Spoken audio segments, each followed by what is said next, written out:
What's up, everyone? How are you all? Today we are back with another blazing Naruto story. What if Naruto has Crystal release Harem? If you enjoy, then please like, share, and do comments. Why would you help a demon? It killed your parents, didn't it?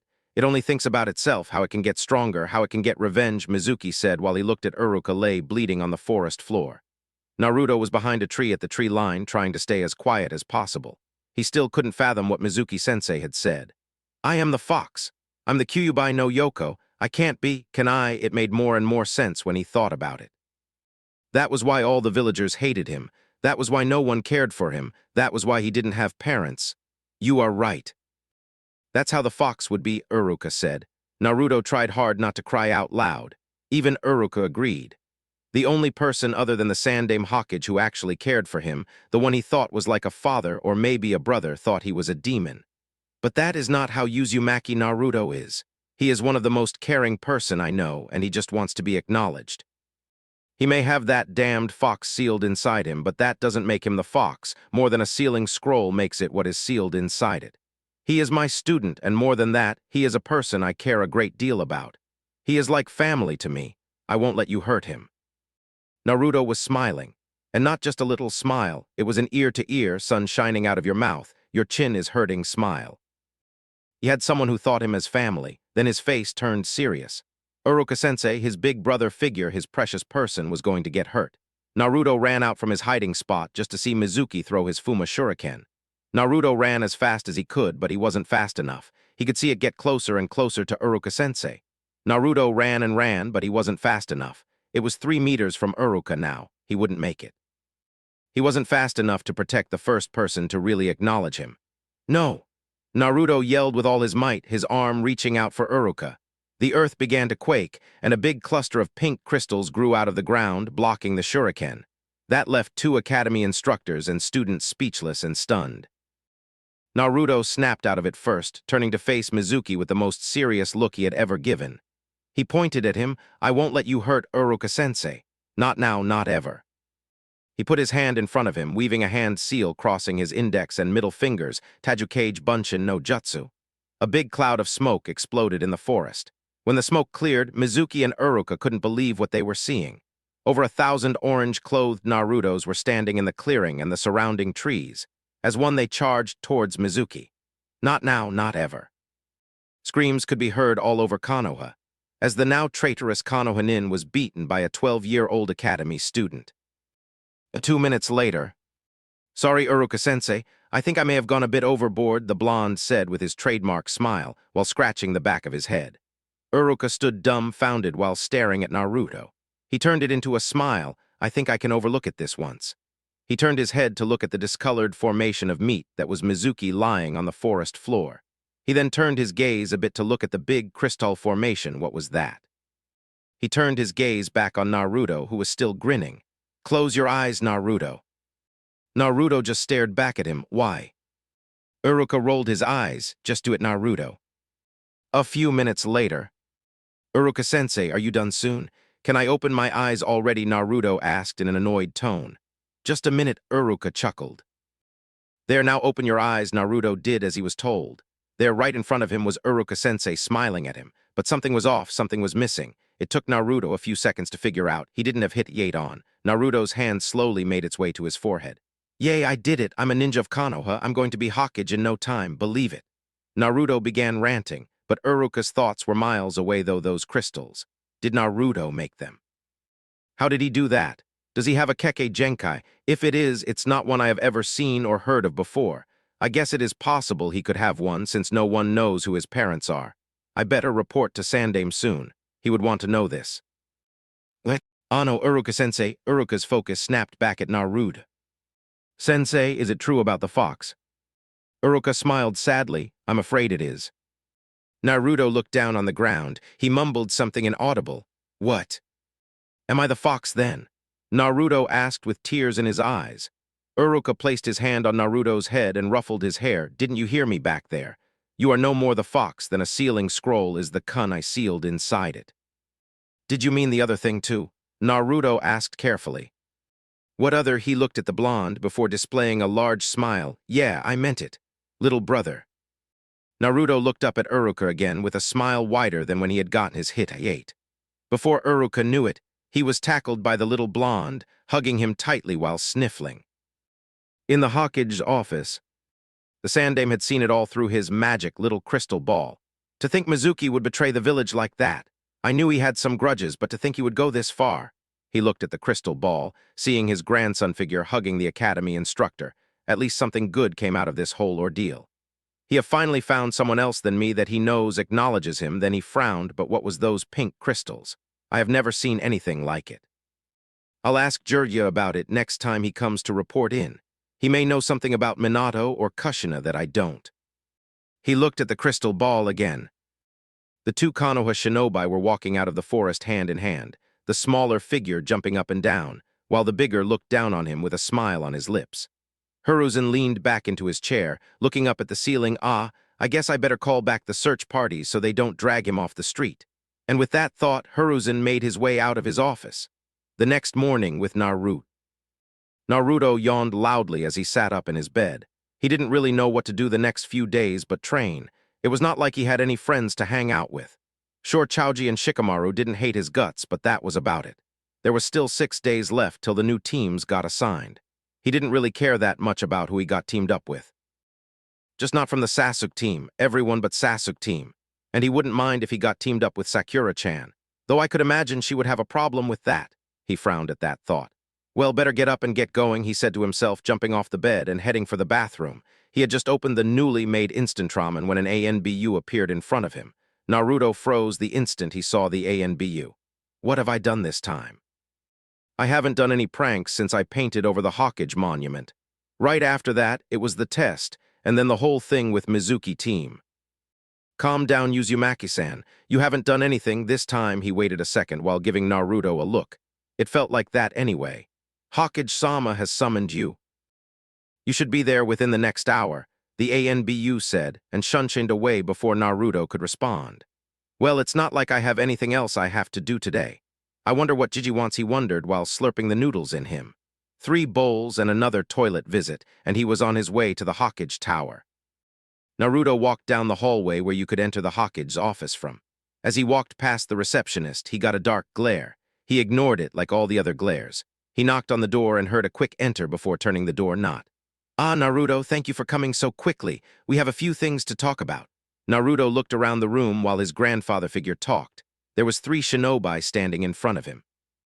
The 2 first he recognized right away, Sandaime Jiji and Uruka-sensei. The last one, not so much. On first eyesight, Naruto could see he was old. Not as old as Jiji, but at least up in his 50s. He had long white hair and some red war paint running down his face from his eyes to his chin. He had a hit 8 with the kanji for oil on it. Tora, Uma, please leave the office. I think we can defend ourselves against a 12-year-old genin, the Hokage said. 2 ANBU appeared from the shadows before shunshining away. Now, Naruto, why don't you take a seat and explain us what happened yesterday, Hiruzen said, gesturing towards a chair. Naruto went over to the chair and sat down. He turned towards Uruka for reassurance that he wasn't in any trouble.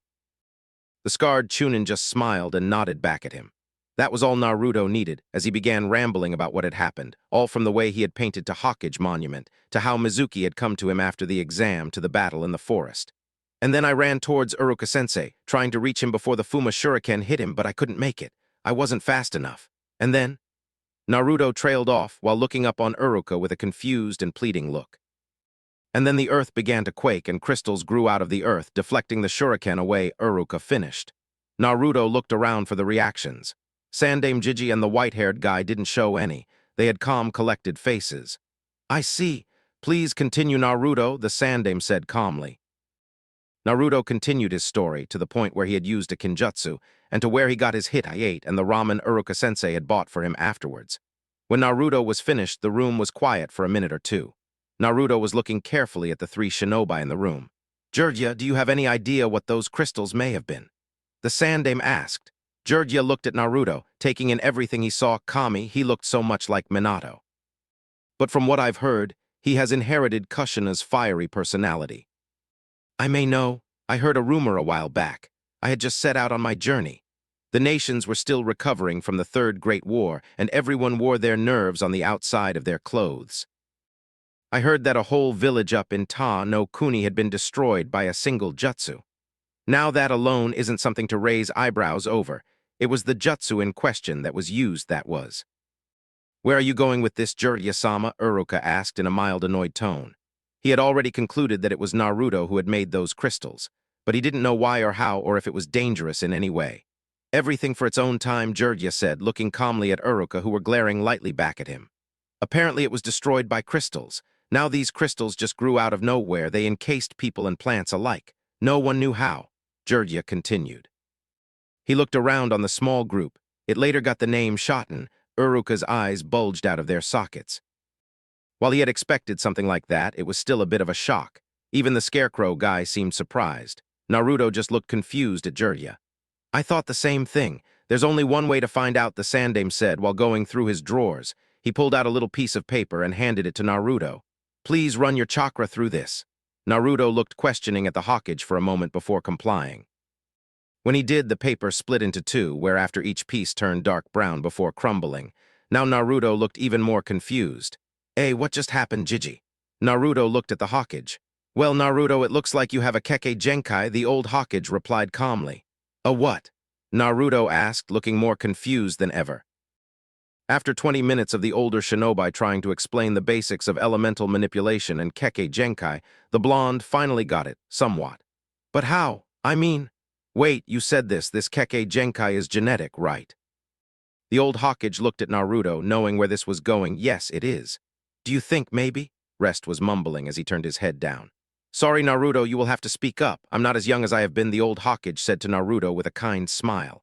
Do you think this will help me finding out who my parents were? We just have to find someone who had the same abilities as me, and they must have been my family, right? Naruto asked hopefully. The old man looked sad at Naruto. I don't think that's possible. It is true that Shoten is a Kekkei Genkai, but it isn't bound to a family as, let's say, the Byakugan is. I wish I could tell you who you parents were. You just have to be a bit stronger before I can tell you. Minato and Kushina had some powerful enemies. Just hold on a bit longer. You will know soon enough. Naruto's mood dropped a second, but he came right up again smiling. I guess I'll just have to find another way then. The older shinobi smiled at that. There were very few in this world similar to Naruto. The Sandaime then caught the glance he was getting from Uruka. He sighed deeply. He didn't know how Naruto would react. Naruto, he said gently. He got the attention of the blue-eyed blonde about the Kyuubi. Are you okay? Naruto's smile faltered slightly, but he was still smiling. Yeah, I guess I'm kind of relieved. The Sandaime Hokage eyed him. Relieved. Yeah, I finally understand why all the villagers hate me so much, why I'm getting all those looks. Guess I'll just have to work harder on getting them to acknowledge me despite that damned fox. Uruka was smiling at his student. He was proud at how well he was handling it. He wasn't sure he could have done it well as him. That's good to hear, Naruto. Don't let it get you down. If you have any problems, no matter whom or what it is, you just come to me. My door is always open. That got Naruto to grin while putting his hand behind his head. Thanks, Uruka-sensei. Well, it's good that that's settled. Now, Naruto, we don't know how this Shoten works, so please don't use any chakra before we have taken a look at how it's used. The old Hokage said with a serious undertone. Naruto nodded. The Sandaime then turned to Jiraiya. Jiraiya, meet with me and Naruto tomorrow at Training Ground 43 at noon. Hi. Good, the Sandaime turned to Naruto. Naruto. I know. Tomorrow at Training Ground 43 at noon. Don't use chakra until then. Can I go now? Naruto asked eagerly. Now, having spent almost 2 hours in the room, he was getting restless. The Sandaime chuckled. Yes, you can go. You're dismissed. And then the blonde shinobi dashed out of the office. The Hokage then turned towards Uruka. You're dismissed to Uruka. Uruka nodded and made his way to the door. Halfway there, he turned to face the Hokage. Do you think he will be okay? The Sandaime looked up at Uruka with a smile. You really do care about him, don't you? Uruka nodded with a smile. I think he will be fine. He has got some answers today. That should help him some. Hi, Uruka said before continuing walking towards the office door. Just as he was about to close the door, the old Hokage called him out. Uruka, take care of him. Uruka just smiled at the Hokage. Hi. The following day at Training Ground 43. Naruto and the Sandaime were talking as there were still a few minutes until they should meet with Jiraiya. Hiruzen turned towards Naruto and took a good look at him. He still wore that bright orange jumpsuit. Naruto, don't you think it's time you soon bought some new clothes? Naruto looked outrageous at the Hokage at that question. Why? What is wrong with my clothes? He asked while looking down, tucking on his clothes a bit. Well, you're ninja now, and ninjas can't really go around with bright colors so the enemy will spot them faster, can they? I guess you have some point, Naruto grumbled. But what am I supposed to do? I can't really go into a regular clothing store since they won't sell me anything, and the few places that will triple or quadruple the prices as soon as I enter. Hiruzen frowned at that. Naruto had a good point. He would have to talk to the boy's new Jounin instructor about that. Maybe he could help him. A puff of smoke appeared in front of them. Glad to see you could make it, Jiraiya, Hiruzen said to his former student. I hope I'm not late. No, you just made it. Well, let's get to it. The two elder shinobi turned towards Naruto. Now the reason we're here is because we need to make sure your shoten isn't dangerous, the Hokage said. Why would it be dangerous? The orange-clothed genin asked. It was Jiraiya who answered, well, normally with jutsu, the greater the power, the greater are the risks. We want to make sure you don't hurt yourself.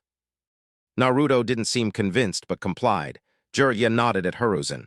Good then. Naruto, can you tell me how you did it in the forest? I don't really know. I just tried everything to save Uruka-sense.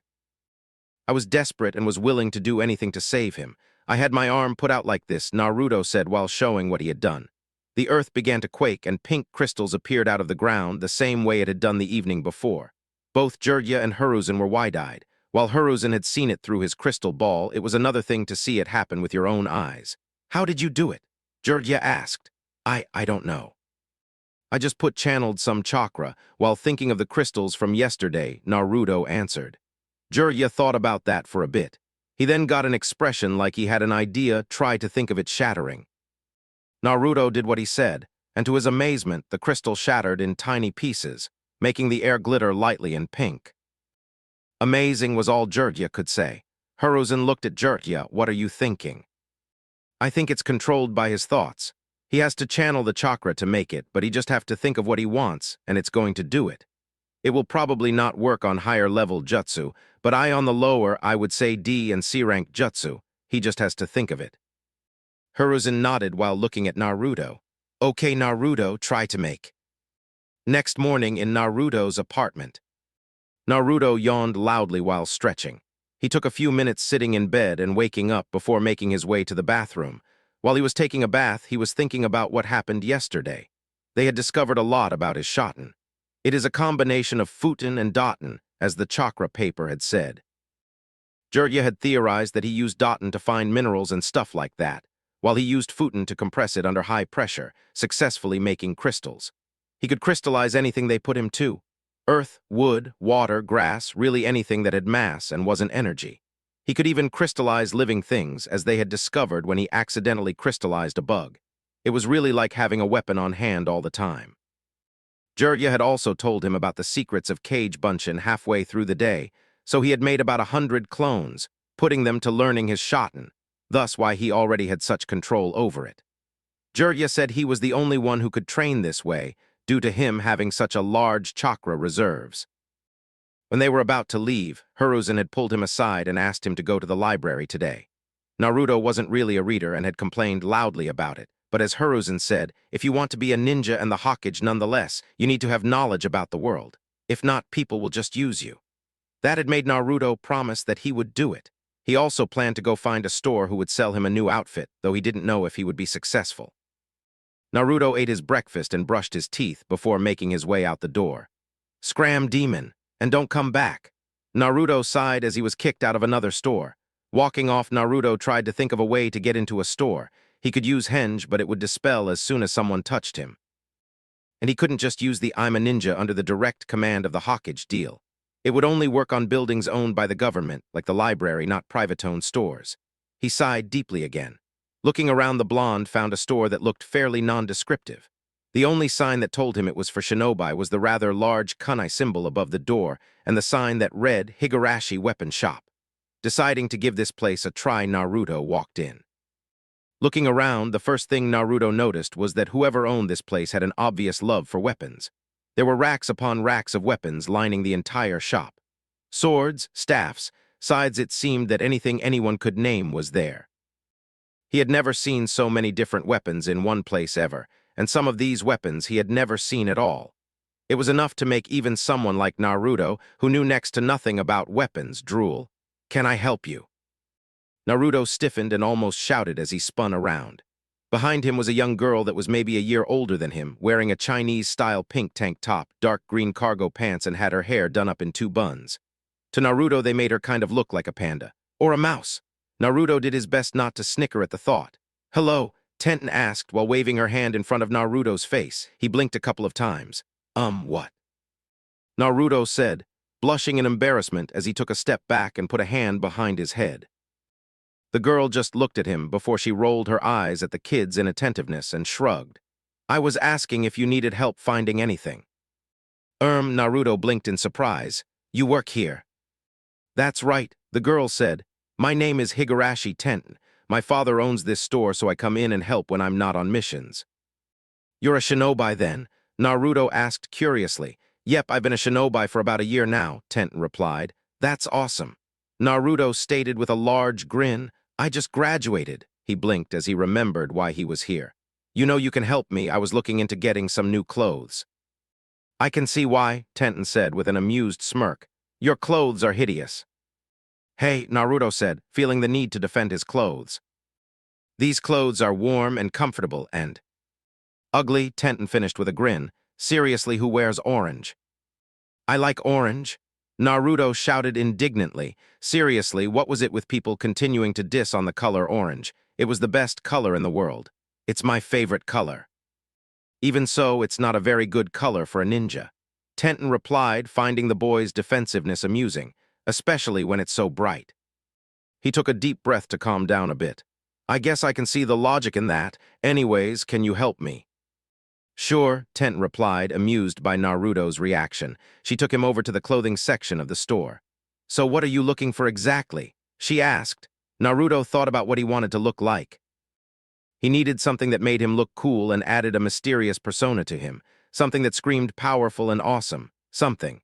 "You know, I'm not sure," he said sheepishly. "I've never really shopped for clothes before, so—" He had actually tried clothes shopping once when he was 6 and had just gotten an apartment. However, the store owners had kicked him out before he could actually shop. That had actually been the same day he found his jumpsuits in the trash, after the same store he tried to shop from had thrown them away. "You're kidding, right?" Tenten looked at him incredulously. When he shook his head, she sighed. "Then it looks like we're just going to have to see what works." She pulled him over to the clothing section of the store, where she began grabbing different styles of clothes, and then making him change into many styles she gave him, essentially turning him into a life-sized dress-up doll. Eventually, she found a style that fit. Now Naruto was wearing dark black shinobi pants that tucked into a pair of black shinobi sandals. He had a black sleeveless Chinese-style shirt like hers, but with a dark orange trims, and with the Uzumaki swirl on the back of it. She had tried to talk him out of wearing any orange, but was unsuccessful in getting the blonde to completely rid himself of his favorite color. At least there was less orange than before, and it was in a darker tone than his jumpsuit had been. His hands were covered in fingerless gloves, and his arms were also covered in black bandages up to his biceps. Lastly, she changed the strap of his hit-gate from the dark blue color to black. "There, you look much better now," Tenten said, smiling at him. Indeed, he did look much better. Now that she was seeing him without all the orange, he actually looked cute.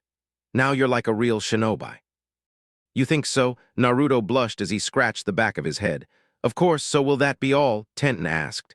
"Yes, I think so, for now anyway," he responded with a smile. "Tenten, are you out front?" Both Naruto and Tenten yelled as they spun around.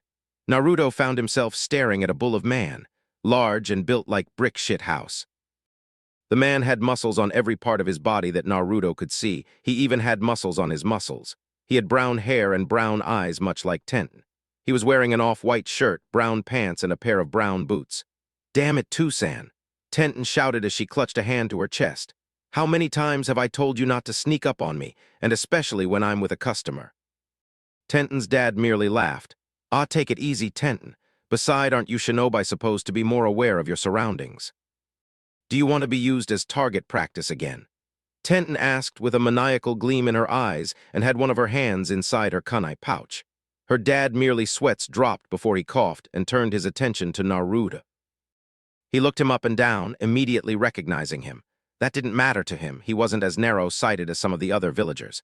He worked with sealing scrolls on a daily basis. He knew that the boy in front of him wasn't the demon, and if he had been, he would probably already have destroyed the village with the way some treated him.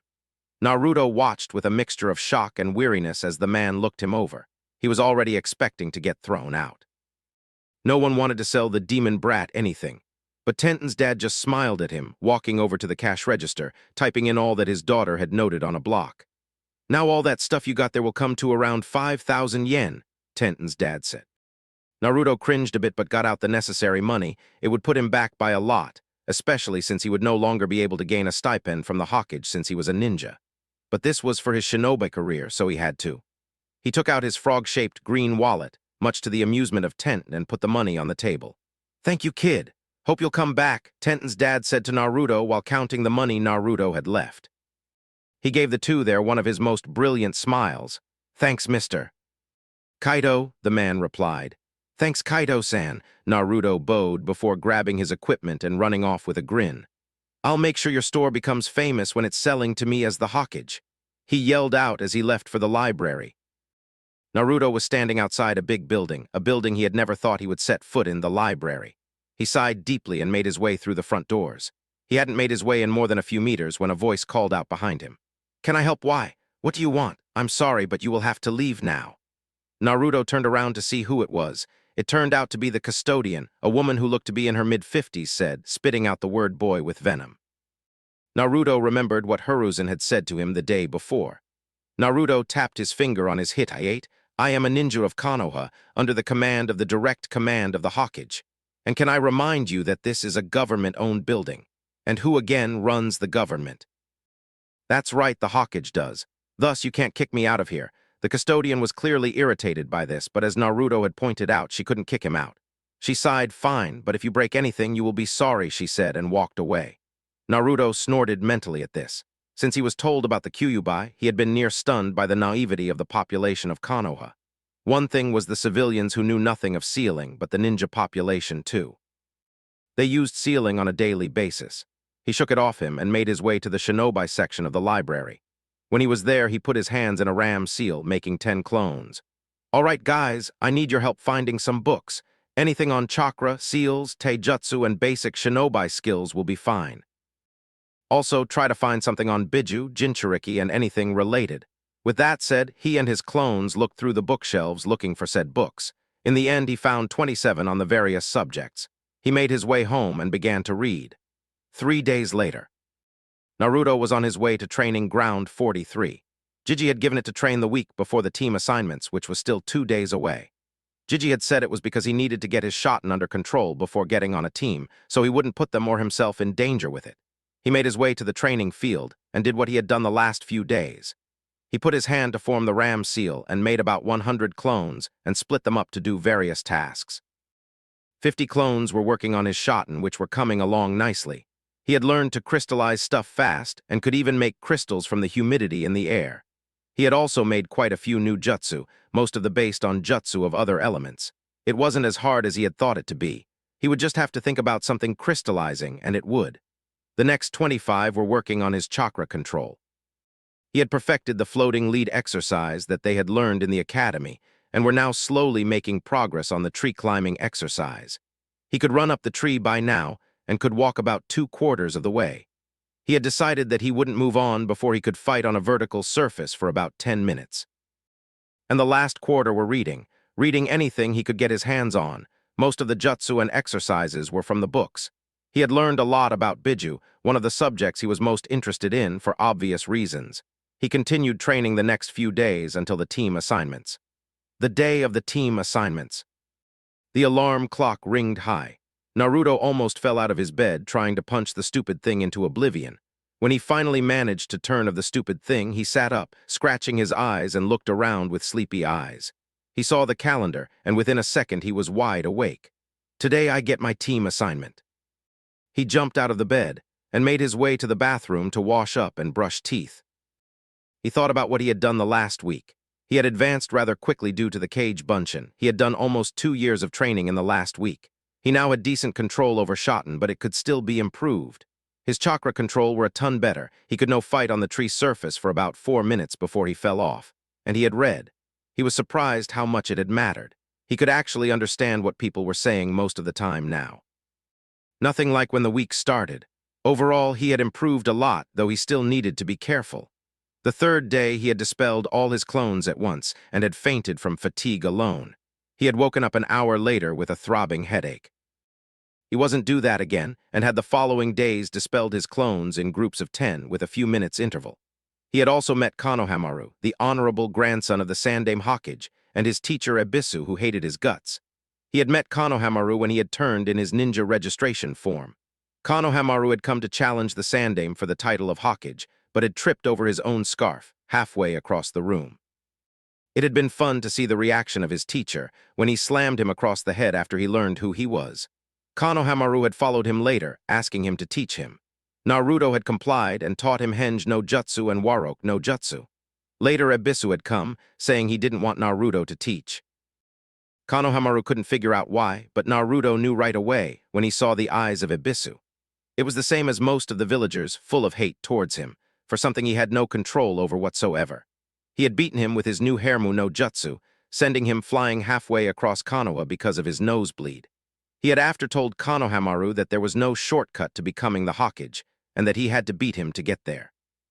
Konohamaru told him that they weren't student and teacher anymore, they were rivals.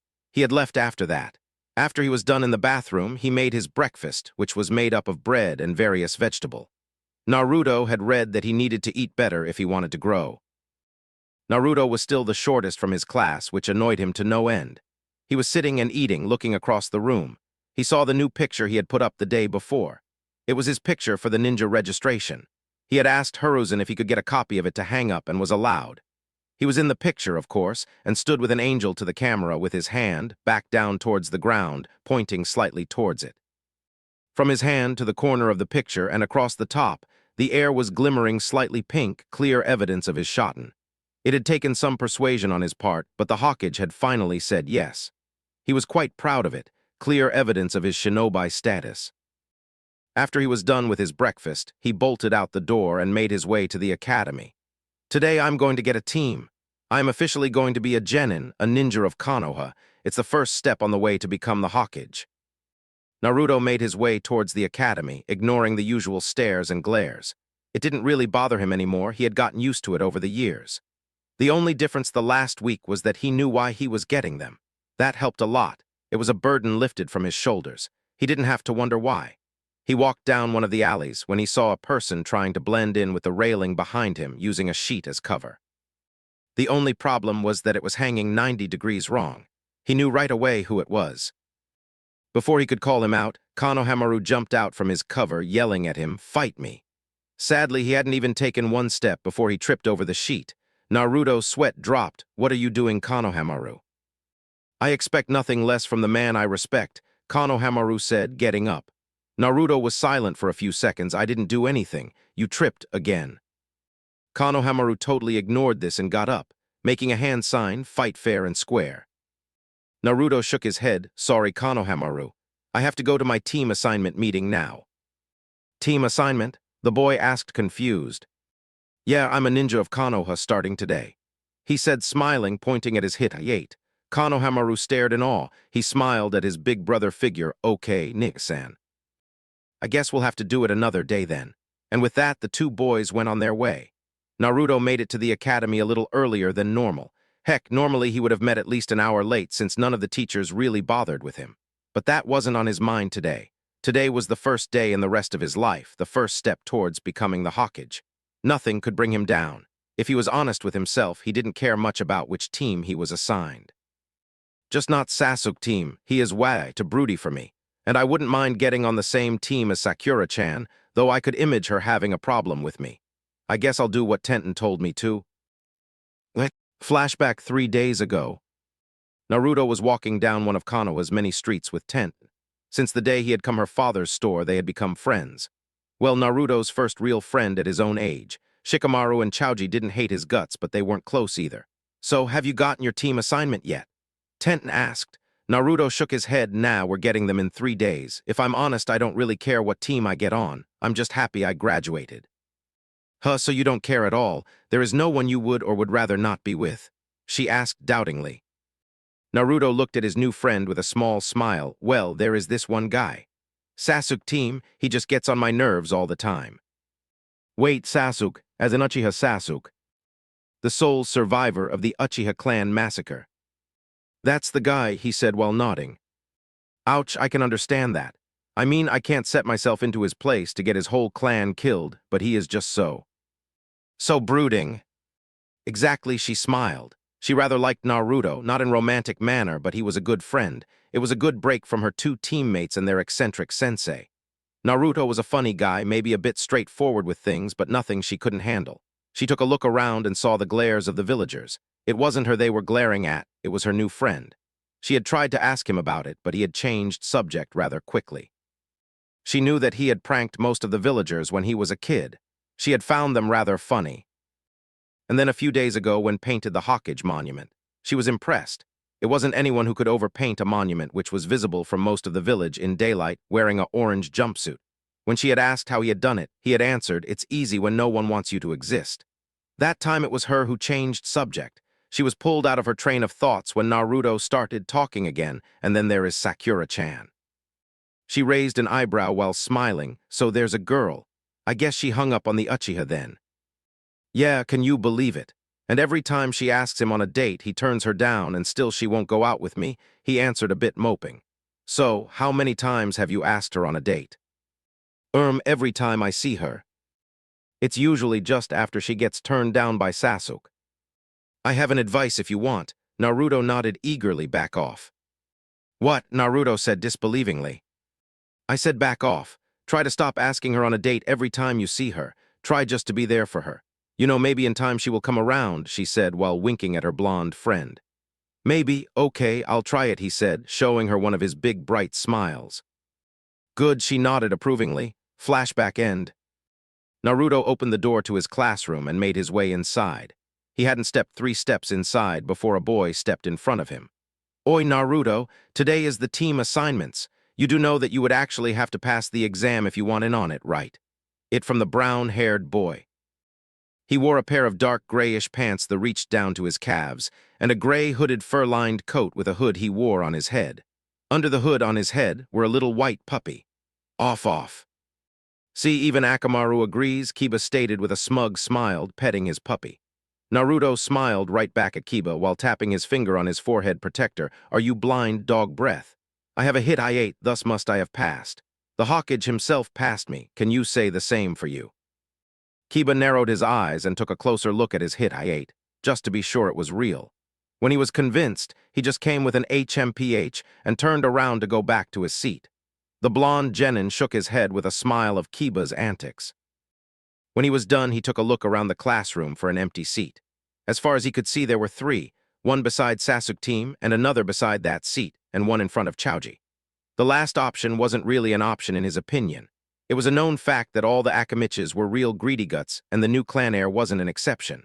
That alone wasn't the problem. The real problem was that not all of his food made the trip from the back it was in to his mouth. So anyone who say in front of Choji would be showered in food scraps. Naruto took a deep breath and made his way over to the table where Sasuke sat, and took the seat furthest away from the Uchiha. Naruto reached for his pocket and took up a book on Fuinjutsu and started reading it, much to the whole classroom's disbelief. Even the Uchiha was brought out of his brooding mood and raised an eyebrow at the blonde shinobi. Hinata was looking from behind the classroom where she had taken a seat. Naruto-kun was able to graduate. Maybe, just maybe, I can get on the same team as him, she thought hopefully. Before long, Naruto was brought out of his reading when the whole classroom went quiet. They could all hear something rumbling like some big animals, like rhinos or elephants, which were running. It was getting closer and closer. You would think that the class would become nervous at the apparent impending doom, but this was a daily routine for them. Before long, 2 girls almost fell in through the door. First I win, they yelled before turning to each other to glare. The first one Naruto recognized right away. It was Sakura-chan. She had bright pink hair, a color Naruto didn't know could appear naturally before he had met her, and green eyes. She also had a rather large forehead, and Naruto knew she had been bullied because of it. To him, though, it was just her, and he loved every part of it. She was wearing a red dress with a white circular design on her shoulders and her back, and she wore dark green shorts. She wore her hit like a hairband. The second girl was Ino, who had an ongoing rivalry with Sakura. She wore a short purple vest-like blouse with a raised collar, a skirt that was cut off on the sides and bandage on her stomach and legs. She also wore purple and white elbow warmers with this, and her hit around her waist as a belt. "I win again, Sakura," Ino said. "What are you talking about? My pinky toe entered the classroom before yours by a whole centimeter." Sakura replied, glaring harder. Ino returned the glare, "Are you blind?" The two girls kept bickering like that, and the rest of the class went back to doing what they were doing before. That is, everyone but Naruto. He was looking at Sakura with a blush. He quickly looked away again. Naruto, remember what Tenten said. Give her some space, but there she is, looking over here, and now she's coming this way. Maybe she wants to sit beside me, he thought, as the pink-haired Kunoichi made her way over to the table where Naruto and Sasuke were sitting. He smiled at her. "Good morning, Sakura-chan." "Get out of my way. I want to sit there beside Sasuke-kun," she replied, pointing at the seat in between him and Sasuke. He sighed while getting out of his seat. "Fine, get in then." Sakura hadn't expected that. Normally, Naruto would get going how uncool Sasuke was, and she would have to hit him. Thank you, Naruto," she said, taking her seat. She was just about to talk to Sasuke when Uruka came in through the door. "Okay, class, settle down." Most of them didn't hear him, causing a tick mark to appear on Uruka. He used his big scary head jutsu. "I said settle down." That got the desired effect. He cleared his throat. "Starting today, you are all official ninjas, but you are all still just new genin. It's going to get harder from here. You all will be in a group of 3, where you will accomplish missions under a jounin instructor." That got the class attention. Most of them hadn't expected a 3-man team. Naruto wasn't surprised. The Hokage had given him permission to train the last week because he was gonna be on a team. Uruka continued, "We've arranged the groups such that overall abilities are equivalent. I will now announce them. Team 1 is..." Naruto started reading his book again, just paying enough attention to react when his own name was called. "Team 7 will be Uzumaki Naruto, Haruno Sakura." Internally, Naruto was jumping up and down in happiness. Sakura quite the opposite, and Uchiha Sasuke that got the reversed effect. Naruto couldn't help but throw a quick glare at Sasuke. "Kami must really be against me. There are 27 people that have graduated, and I get on the same team as Sasuke team." He sighed, "Well, at least I'm also on the same team as Sakura-chan." Next, Team 8, Hyuga Hinata, Inuzuka Kiba, and Aburame Shino. There won't be a Team 9, as last year's Team 9 is still in effect. Team 10 will be Yamanaka Ino, Nara Shikamaru, and Akamichi Chouji. He called up the last few teams. "That's it for the teams. Now your Jounin sensei will be here after lunch. You can do what you want until then." With that said, the different teams went out the classroom.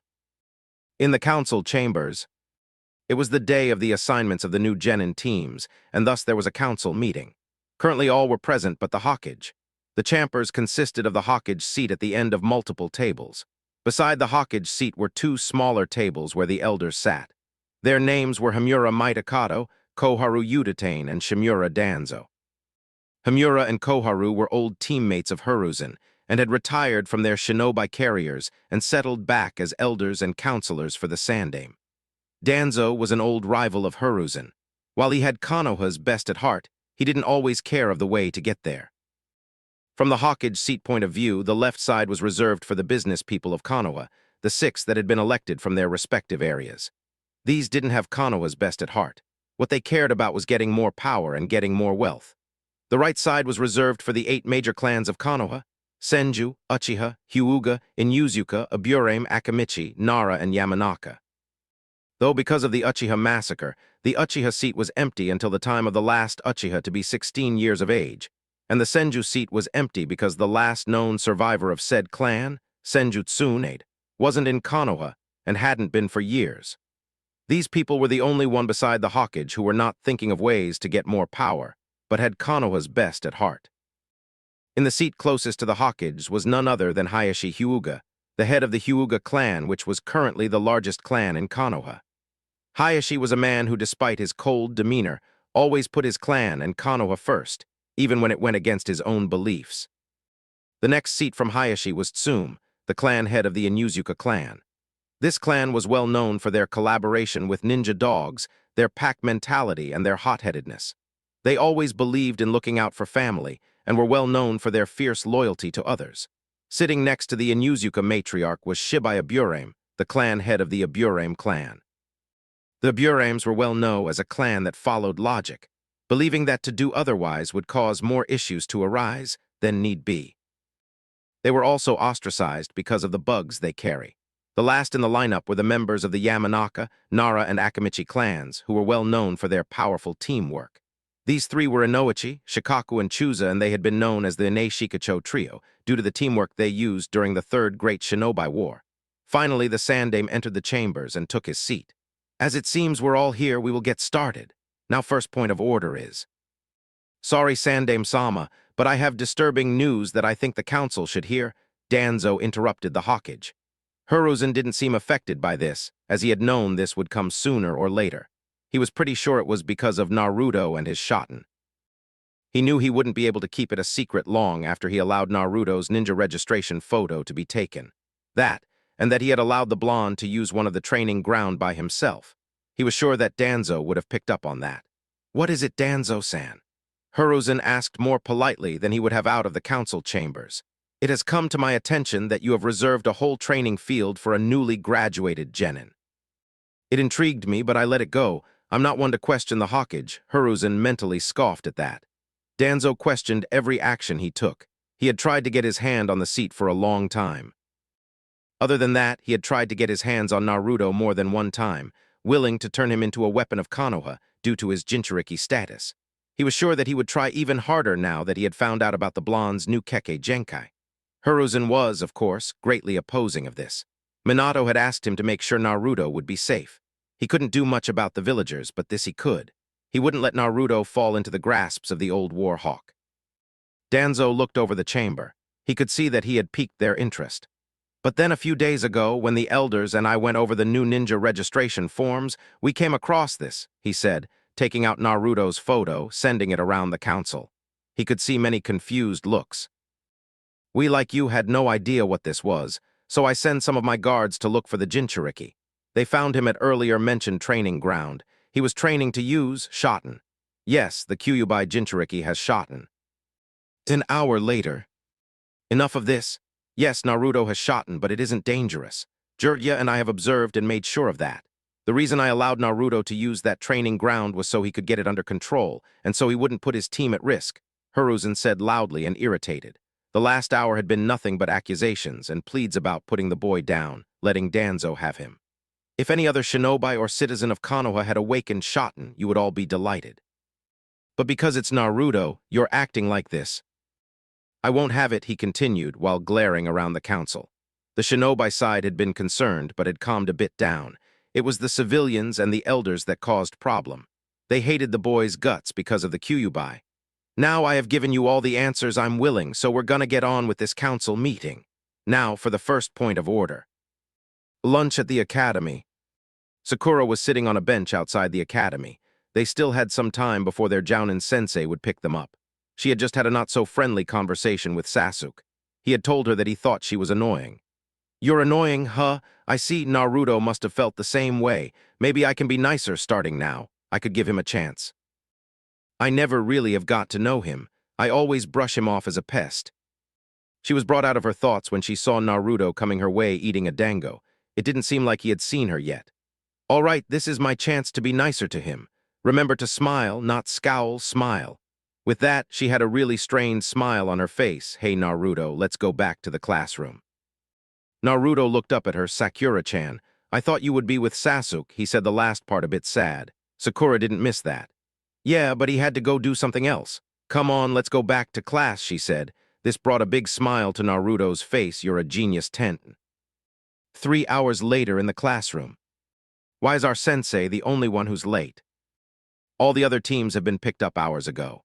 Sakura said, annoyed. Team 7 was still sitting in the classroom, or Sasuke and Naruto were sitting in their desk, and Sakura was going back and forth, getting impatient with their new sensei. Naruto sighed and looked up from his book. Sakura-chan, it can't be helped. He'll get here when he get here. While he agreed with her, he was getting rather annoyed with Sakura. She had been like that for the last hour, coming with outbursts every 10 minutes or so. Sakura turned to look at Naruto in disbelief before gathering herself. Okay, if Naruto asks me to calm down, I really must be tiring. I mean, he is the most hyper person I know. But that means Sasuke-kun also thinks that I'm getting annoying again. She took a deep breath to calm herself down before taking the seat beside Sasuke. Naruto eyed her before going back to reading his book. 15 minutes later, a silver-haired jounin entered the room. Sakura couldn't help herself and jumped up screaming, "You're late." He just stared at them passively. How should I say this? My first impression of you guys is I hate you. Sakura got a moping expression, while Naruto and Sasuke got a better look at their sensei. He was wearing the standard Konoha shinobi outfit, along with iron-plated gloves. His face was mostly covered by his mask, and his left eye was covered by his hit-yate. All in all, they couldn't get a real good look at him. "Meet me on the roof in 5 minutes," he said before shunshining away. 5 minutes later on the roof, Kakashi was looking over his student. He was mostly looking on Naruto Kami. "He looks so much like you, sensei." Then he turned his gaze to the Uchiha. "I really hope I can help him before chooses a path that he can't be saved from."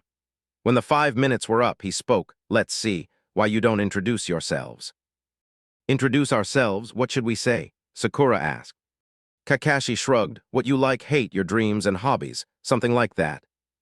"Why don't you introduce yourself first, sensei?" "So we know what to say," Naruto said. "Me, I'm Hadake Kakashi. I have no intention of telling you my likes and dislikes. As for my dream, I have few hobbies." The three genin were left with sweat drops on the back of their heads. Sakura turned to her new teammates, "So all we found out was his name." Naruto nodded at it. "Now it's your turn. Blondie, you go first." Naruto shot a quick glare for his new nickname. "I'm Uzumaki Naruto. I like ramen, Ikaraku ramen, my friend Tent and Hokage-san. I dislike the 3 minutes you have to wait for your ramen to finish after you have poured water over it. People who will hurt my friends and can't seem to tell the difference between a kunai and the scroll it's sealed inside." This caused Kakashi to raise an eyebrow. He, of course, knew what Naruto was talking about. Sasuke and Sakura looked confused at Naruto. Naruto just continued, acting like he hadn't noticed. "My hobbies are training, hanging out with Tent, and tasting new kinds of ramen. And my dream for the future, I want to become the greatest Hokage and make everyone in the village acknowledge me. I also want to find out who my parents were," he finished, getting nods from Kakashi. "Hi, next you Pinky." "I'm Haruno Sakura. I like, well, the person I like is." Sakura glances at Sasuke. "And my hobbies are, well, my dream is to," glances at Sasuke again and giggles like crazy. "And what do you dislike?" Kakashi asked. I dislike Ino Pig." Sakura finished looking over at Naruto. "I promised that I would try to give him a chance, and I start today." Naruto looked surprised. He was half convinced that she would have said his name and knew she almost did. What happened to her? Kakashi looked at Sakura. Girls her age must be more interested in love than ninja training. Well, at least she's trying to be nice. "Now you, last guy." Sasuke didn't look up when talked. "My name is Uchiha Sasuke. There are many things that I hate, and there aren't a lot of things that I like. Also, I have an ambition that I have no intention to leave as just a dream. The revival of my clan and to kill a certain man." Naruto looked at Sasuke. "I guess it's the man who killed his clan." Sakura was still hyped after her own introduction. Sasuke is cool. Kakashi, on the other hand, had a brief look of seriousness in his eyes, just as I thought. He quickly got back to his old careless look. "All right, you three all have unique personalities. I like that. We're going to begin a mission starting tomorrow. First, we're gonna do something we four can do together. Survival training." "Survival training? Kakashi-sensei, we have just been through years of training in the academy. Can't we just go ahead and start missions?" Naruto asked, rather annoyed. "This is no ordinary training," Kakashi replied. Now Sakura was looking annoyed to can't he just get to the point. "Then what kind of training is it?" Kakashi started laughing, freaking the three genin out a bit. Sakura looked more annoyed than ever. "What is so funny, sensei?" "Well, if I say this, I'm sure you three are going to be shocked. Out of the 27 graduates, only 9 are going to become genin. The other 18 will be sent back to the academy. In other words, this training is going to be a very hard test with a dropout rate of 66%. And as Kakashi had predicted, the 3 genin were very shocked. "See, you 3 are shocked," he said, pointing at them. "Are you kidding me? What was the final exam for?" Naruto asked in complete disbelief. "That, it just picks out those who are qualified to become genin. Did you really think that 3 jutsu were gonna get you graduated? Out there is a world whose only goal is to get you killed. We're not going to send anyone out there who isn't prepared." He paused to let it sink in. "Anyway, I'm going to determine whether you pass or fail tomorrow at Training Ground 7. Bring your ninja equipment and meet at 5 a.m. Kakashi could see how shocked the three genin were. Even Sasuke, who had until now composed himself, trembled some. Now then, meeting over. Oh yeah, don't eat breakfast. You're going to throw it up if you do. 5 a.m. at Training Ground 7. The three genin of Team 7 came from each their own direction, every one of them half asleep. Good morning, Sakura said tiredly. Hey, it came from Naruto, and the three of them waited and waited and waited. 3 hours later, finally Kakashi came going from the tree line. Hi, fellows. Good morning. You're late. Both Naruto and Sakura yelled at him while pointing accusingly at him. Now normally the new and improved Naruto wouldn't do that, but the lack of sleep and his empty stomach made him momentarily pick up some of his old habits. Yeah, you see a black cat crossed my path, so? Kakashi replied, but trailed off when he saw the faces of Team 7. He cleared his throat. Let's move on. He went over to a clock on a stub a few meters from the genin alarm set at 12 p.m. He then turned towards them and took out 2 bells to show today's topic is to get one of these bells from me. Whoever can't will have no lunch. What? It came from Naruto, but was ignored by Kakashi. I'm going to tie you there and eat lunch in front of you, he said, pointing at the 3 stubs, one of them having the alarm clock on it. At that moment, the genin understood why he had told them not to eat breakfast. It took a few seconds for them to get over that. But wait, why are there only 2 bells? Sakura asked. Kakashi showed one of his eye smiles. I'm glad you asked, Sakura. Since there's only 2, at least On will have to be tied to the log. That person will fail since he failed to complete the mission. The person will go back to the academy. It might just be 1 or it can be all 3. You can use Tor Shuriken. You won't be able to get these unless you come at me with the will to kill me. He looked at his team. There were no objections. Kakashi continued, we're going to start after I say ready, start. Ready, start. The genin quickly jumped away, hiding in the surrounding area. Kakashi calmly took out a book and apparently started reading. The most important thing for a shinobi is to hide and conceal yourself. It seems like they got that part down. Naruto was hidden in a tree along the river going through the training ground. He was looking at Kakashi, thinking how to do this. This is a jounin, the highest rank of ninja, only surpassed by the cages. I can't run head first in there without having a plan. Just to get a few things down, there is no way that I can take him down. He can't be expecting us to either, which means he is testing out skills. But he should already know them from our records from the academy well beside me. He must be testing our teamwork. Damn it. There is no way Sasuke team will team up with me. He thinks I'm a doby with no talents. And while Sakura has been nicer to me since yesterday, I don't think she'll go against her Sasuke-kun. So the only way we can work together is if I prove myself. And I prove myself by fighting against a jounin whom I have no chance of beating. Naruto sighed at the dilemma he was in. I guess there's no choice then. The only plus side I can see is that I can get some info on Kakashi, though he won't even be required to try. Naruto quickly formulated a plan. He made a few cage bunshin and had them hide throughout the area. Naruto jumped out from his hiding spot and made his way to the field where Kakashi were standing. He took his stance a couple of meters in front of Kakashi. Kakashi looked from his book, acting like he had only just seen Naruto. He looked back in his book. You do know that it's basics for a shinobi to attack from the shadows, right? Naruto, still in his stance, didn't take his eyes of Kakashi, observing everything. Yeah, but I figured there was no way that I, a newly graduated genin, could beat you, a seasoned jounin with years of experience. So I came to the conclusion that this test was to test our skills. Kakashi looked at him again. He is observing me, trying to find anything he can use against me. But he was cut short when the earth began to quake. His eyes widened when he saw razor-sharp crystals shooting out of the ground, trying to impale him. He quickly jumped back to avoid it. Shoten, Kesho no Hari, it came from Naruto. Kakashi took his eyes of the pink crystals and looked at Naruto. For the first time since he had met Team 7, he was truly shocked. Was it not for years of experience in the field and in the war, he would have shown emotions. Shoten, I haven't heard of that in a while. I think there was something up in Ta no Kuni, but to think it would appear here in Konoha, and it to appear in the Jinchuriki of the Kyuubi. The 2 other members of Team 7 weren't handling themselves as well as Kakashi was. Sakura's face was full of shock. Shoten, is that even a Kekkei Genkai, and how can Naruto have it? She thought, how the hell should I know? Just don't get hit by it, CHA. It came from her inner self, which she completely agreed with. Sasuke had his eyes narrowed. How can the doby have a Kekkei Genkai? He is a clanless loser with no family. Kakashi looked at Naruto over his book. Well, since you want to show your skills, why don't you? Very well then, Naruto said before charging. He aimed a punch in the guy, but it was easily parried by Kakashi. Kakashi frowned. The punch had been a lot harder than he would have thought it to be. It didn't stop Naruto. He aimed a kick at the ribs, but it was again parried. He then aimed a kick in the chest. Knowing that Kakashi would parry, he focused his chakra there. Kakashi parried, but was pushed back a few centimeters, much to Kakashi's surprise. Naruto used this to jump back through the air. Kakashi used this to his advantage and threw a kunai.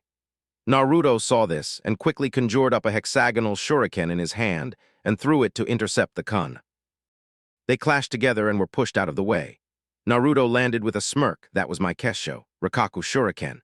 Kakashi still had his book up, but he had to focus a lot more than he had thought, so he is able to crystallize the air around him. It may seem like he doesn't have a weapon, but everything around him is. Also, it doesn't seem like he needs to use hand signs, but how was he able to kick so hard so suddenly? Kakashi took a closer look at Naruto and saw light reflect off him, which caused Kakashi to raise his visible eyebrow. Naruto nodded at Kakashi. It's just what you think, Kakashi-sensei. I call it Kesho no Yora. Kakashi didn't react to think he ranked dead last. Kakashi was, to say the least, impressed. Kakashi, you're not going to retaliate? Naruto asked in a ready pose. Kakashi looked at Naruto. He knew that he wanted him to attack him and that he had something up his sleeve. Kakashi shrugged before going through some hand signs, Suten, Mizurappa. Kakashi took a deep breath before beginning to spew out water towards Naruto. He made sure it wasn't as powerful as he would make it towards an enemy. He had to remember this was just a test. What Naruto did next completely shocked Kakashi.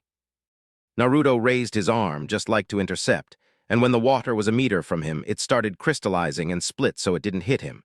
Kakashi quickly realized that this jutsu weren't going to work. It was just supplying Naruto with more material to crystallize. Shoten! Kesho Hachidori, Naruto cried with the ram sign-up.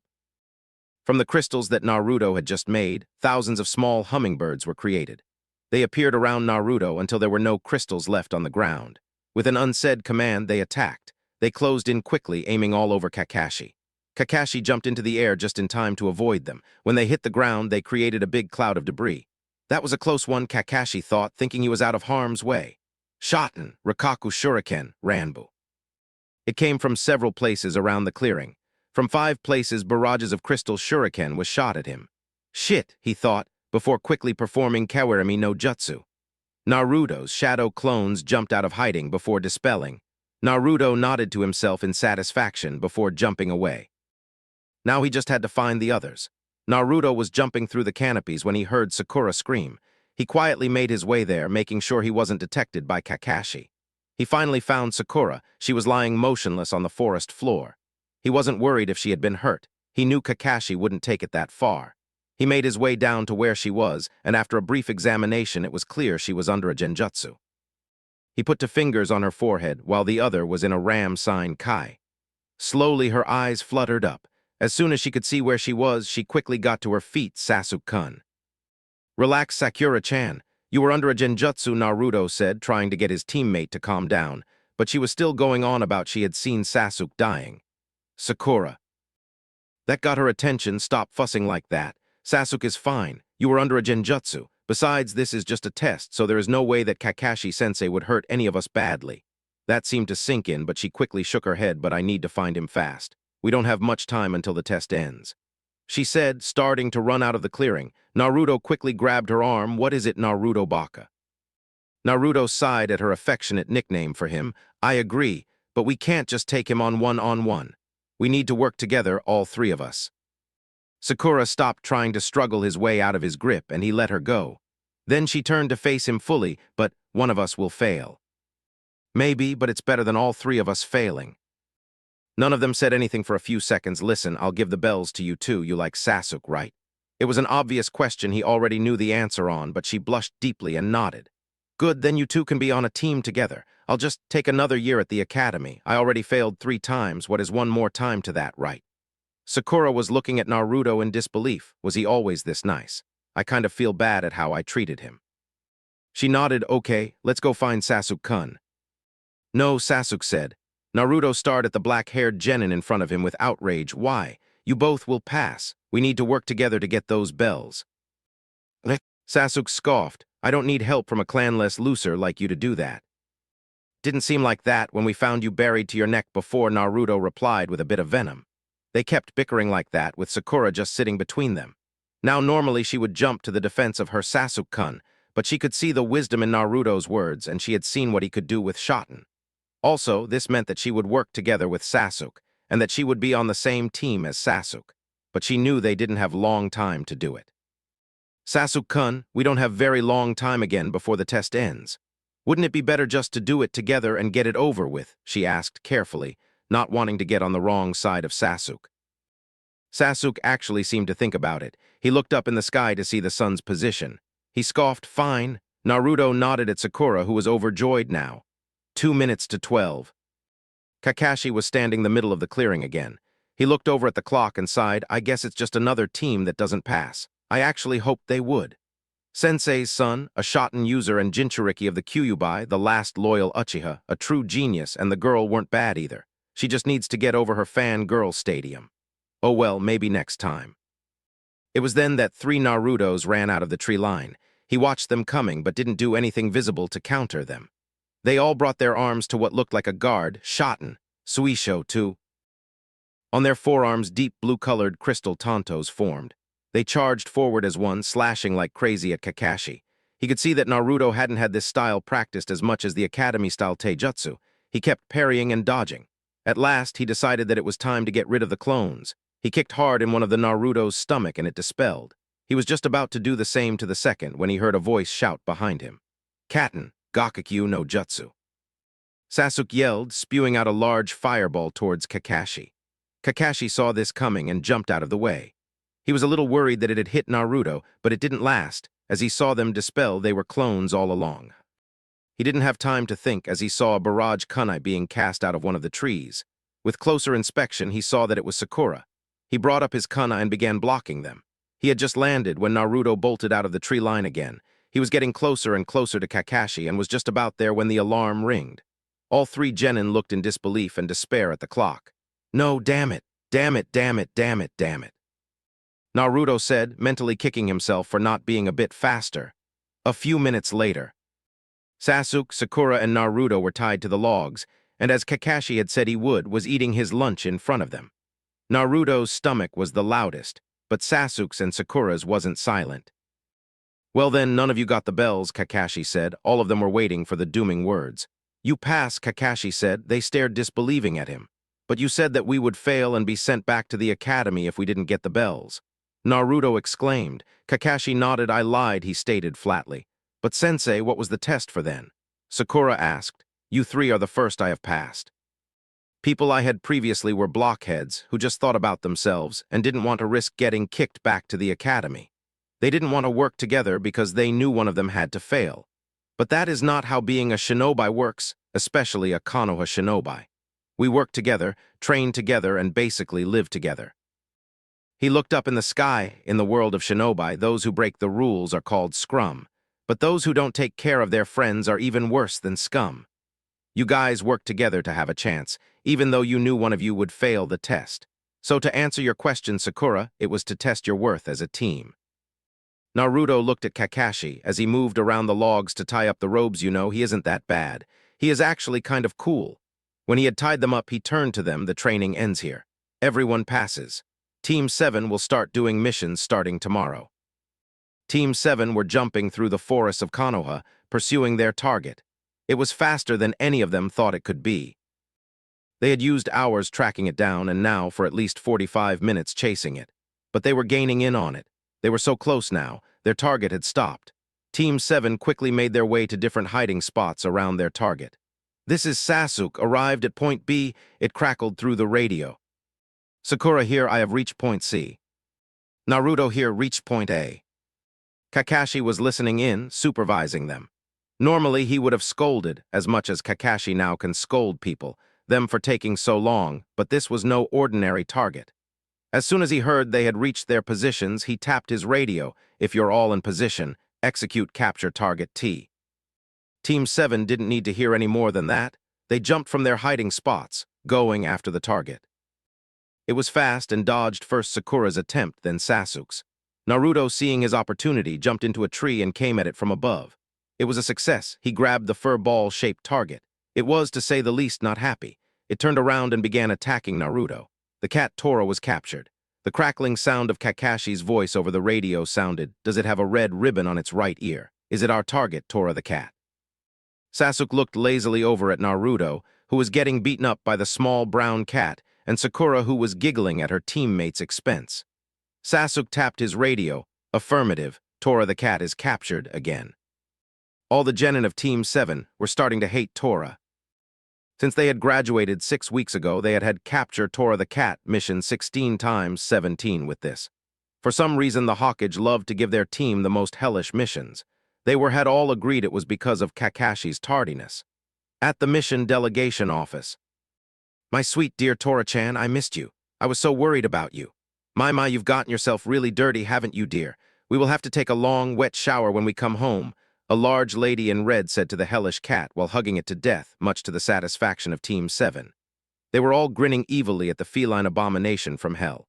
She turned towards Hiruzen and bowed, "Thank you, Hokage-sama. I'm happy you're always willing to help." Then she turned towards Team 7 and "Thank you for helping." The Sandame nodded while Kakashi smiled, "Ah, no problem, Madam Shijimi. We were happy to help." All the genin shot glares at Kakashi. Naruto scoffed mentally, "What the hell do you mean with we? You didn't do a damn thing. If we get that mission one more time, I'm gonna kill that Hellcat. I would be doing all of Konoha a favor." Sakura also mentally on the same lines. If you removed your eyes from that abomination of a book sensei, you could have actually helped. Madam Shijimi walked over to the Hokage and handed him the payment. "Here you are, Hokage-sama. I must be going now, goodbye." "Goodbye, Madam Shijimi, and give my regards to Fire Daimyo Dono," the old Hokage said. She nodded at it and made her way out the door. Hiruzen turned towards Team 7 to see Kakashi getting deadly glares from his team. "Now, Team 7, let's see what we have for you now." He looked through all the mission papers. "Ah, here we have it. Council member Yajiu needs someone to babysit his child while he is out on business, grocery shopping in a neighboring town and helping pick up potatoes at one of the Akamichi farms." "Oh, come on. We have done nothing but D ranks for almost 2 months. Can't you give us something just a little bit difficult?" Naruto exclaimed. Sakura and Sasuke looked annoyed by it, but they had to agree. They too were getting tired of all the easy missions. Kakashi's sweat dropped. "You know it's gonna be me who take all the trash, right? I guess it's revenge for me not helping with Tora." Uruka sighed. "Naruto, you already know how the ninja rank goes. You're only newly graduated genin. Until you have trained some more, you can't go on higher ranking missions than D rank." "But I'm not the same kid who used to paint over the Hokage monument. I can handle myself," Naruto retorted. The old Hokage looked at one of this year's most promising genin. "There is some truth to that." He chuckled lightly while puffing on his pipe. "Kakashi, what do you say? Do you think they are ready?" Kakashi, who in the meantime had taken up his little orange book, looked over his genin team. They were all looking at him with begging eyes. He took a deep breath. "I would say a C rank would suffice. They have been making slow but steady progress." Hiruzen nodded. "Very well then. If you insist, I do have a C rank for you then. It's an escort and guard mission to Nami no Kuni." "Ano, who are we supposed to escort then?" Sakura asked. Instead of answering Sakura's question, Hiruzen called out towards the door, "Tazuna-san, can you please enter?" The young teens crinkled their noses from the smell of alcohol as coming in through the door were wobbling a drunk middle-aged man. He had gray hair and a large beard of same color. He wore glasses with a dark pair of eyes behind them. It took him a few seconds to get his balance. When he finally did, he narrowed his eyes when he saw who the ninja team that was supposed to protect him was made up of. "What the hell is this? You're giving me a couple of brats. I mean, the short one doesn't even seem to be 10. They can't have any skill." He slurred out. Naruto narrowed his eyes. He had matured a bit from his old self, but his short height was still a touchy subject. And then he criticized their skill. Naruto smirked, which caused Kakashi to worry. Before any of the people in the room could do anything, a big crystal shot out of the ground, impaling the bottle Tazuna was raising to his mouth, successfully pouring its content all over Tazuna's chest. He blinked a couple of times, very surprised. He wasn't the only one. All the ANBU guards in the room were mentally wide-eyed behind their mask. This was the first time they had seen the shoten in action. They had, of course, all heard about it. It was big news when the village got a new Keke Genk. But they didn't show any of this thanks to their years in service. "What was it you were saying, Oji-san?" Naruto smiled. He didn't get any answer. Behind him, Hiruzen coughed in his hand. "Naruto, please don't kill our clients. Wouldn't be good for business, you know." Naruto looked over his shoulder before shrugging. He snapped his fingers and the crystal shattered in tiny microscopic pieces. Tazuna was breathless by the sight of the crystal shimmer in front of him but composed himself. I am Tazuna and I'm an expert in bridge building. I will need you to escort me back to Nami no Kuni and protect me while I finish it, the old man from Wave said. Kakashi turned towards his team. You heard the man. This is a C rank, so we will probably be away for a few weeks. Go home and pack all that you could need. We meet at the main gate tomorrow morning at 8 a.m. Sakura, Sasuke, and Naruto nodded. Good then. Team 7, I expect you back in a few weeks then. Dismissed. With Naruto. The blonde Uzumaki was walking down the main street alone. As soon as they had been dismissed from the mission delegation office, Sasuke had walked towards the Uchiha district with Sakura on his ass. He sighed, I still like Sakura-chan, but the way she acts sometimes, I have to find a way to talk to her about it. Most of the time, she doesn't act like a kunoichi. Maybe I can use Sasuke to make her act less fangirlish. He was making his way to Higurashi Weapon Shop to buy different ninja tools for the upcoming mission. He had thought he had it all at home, but no such luck.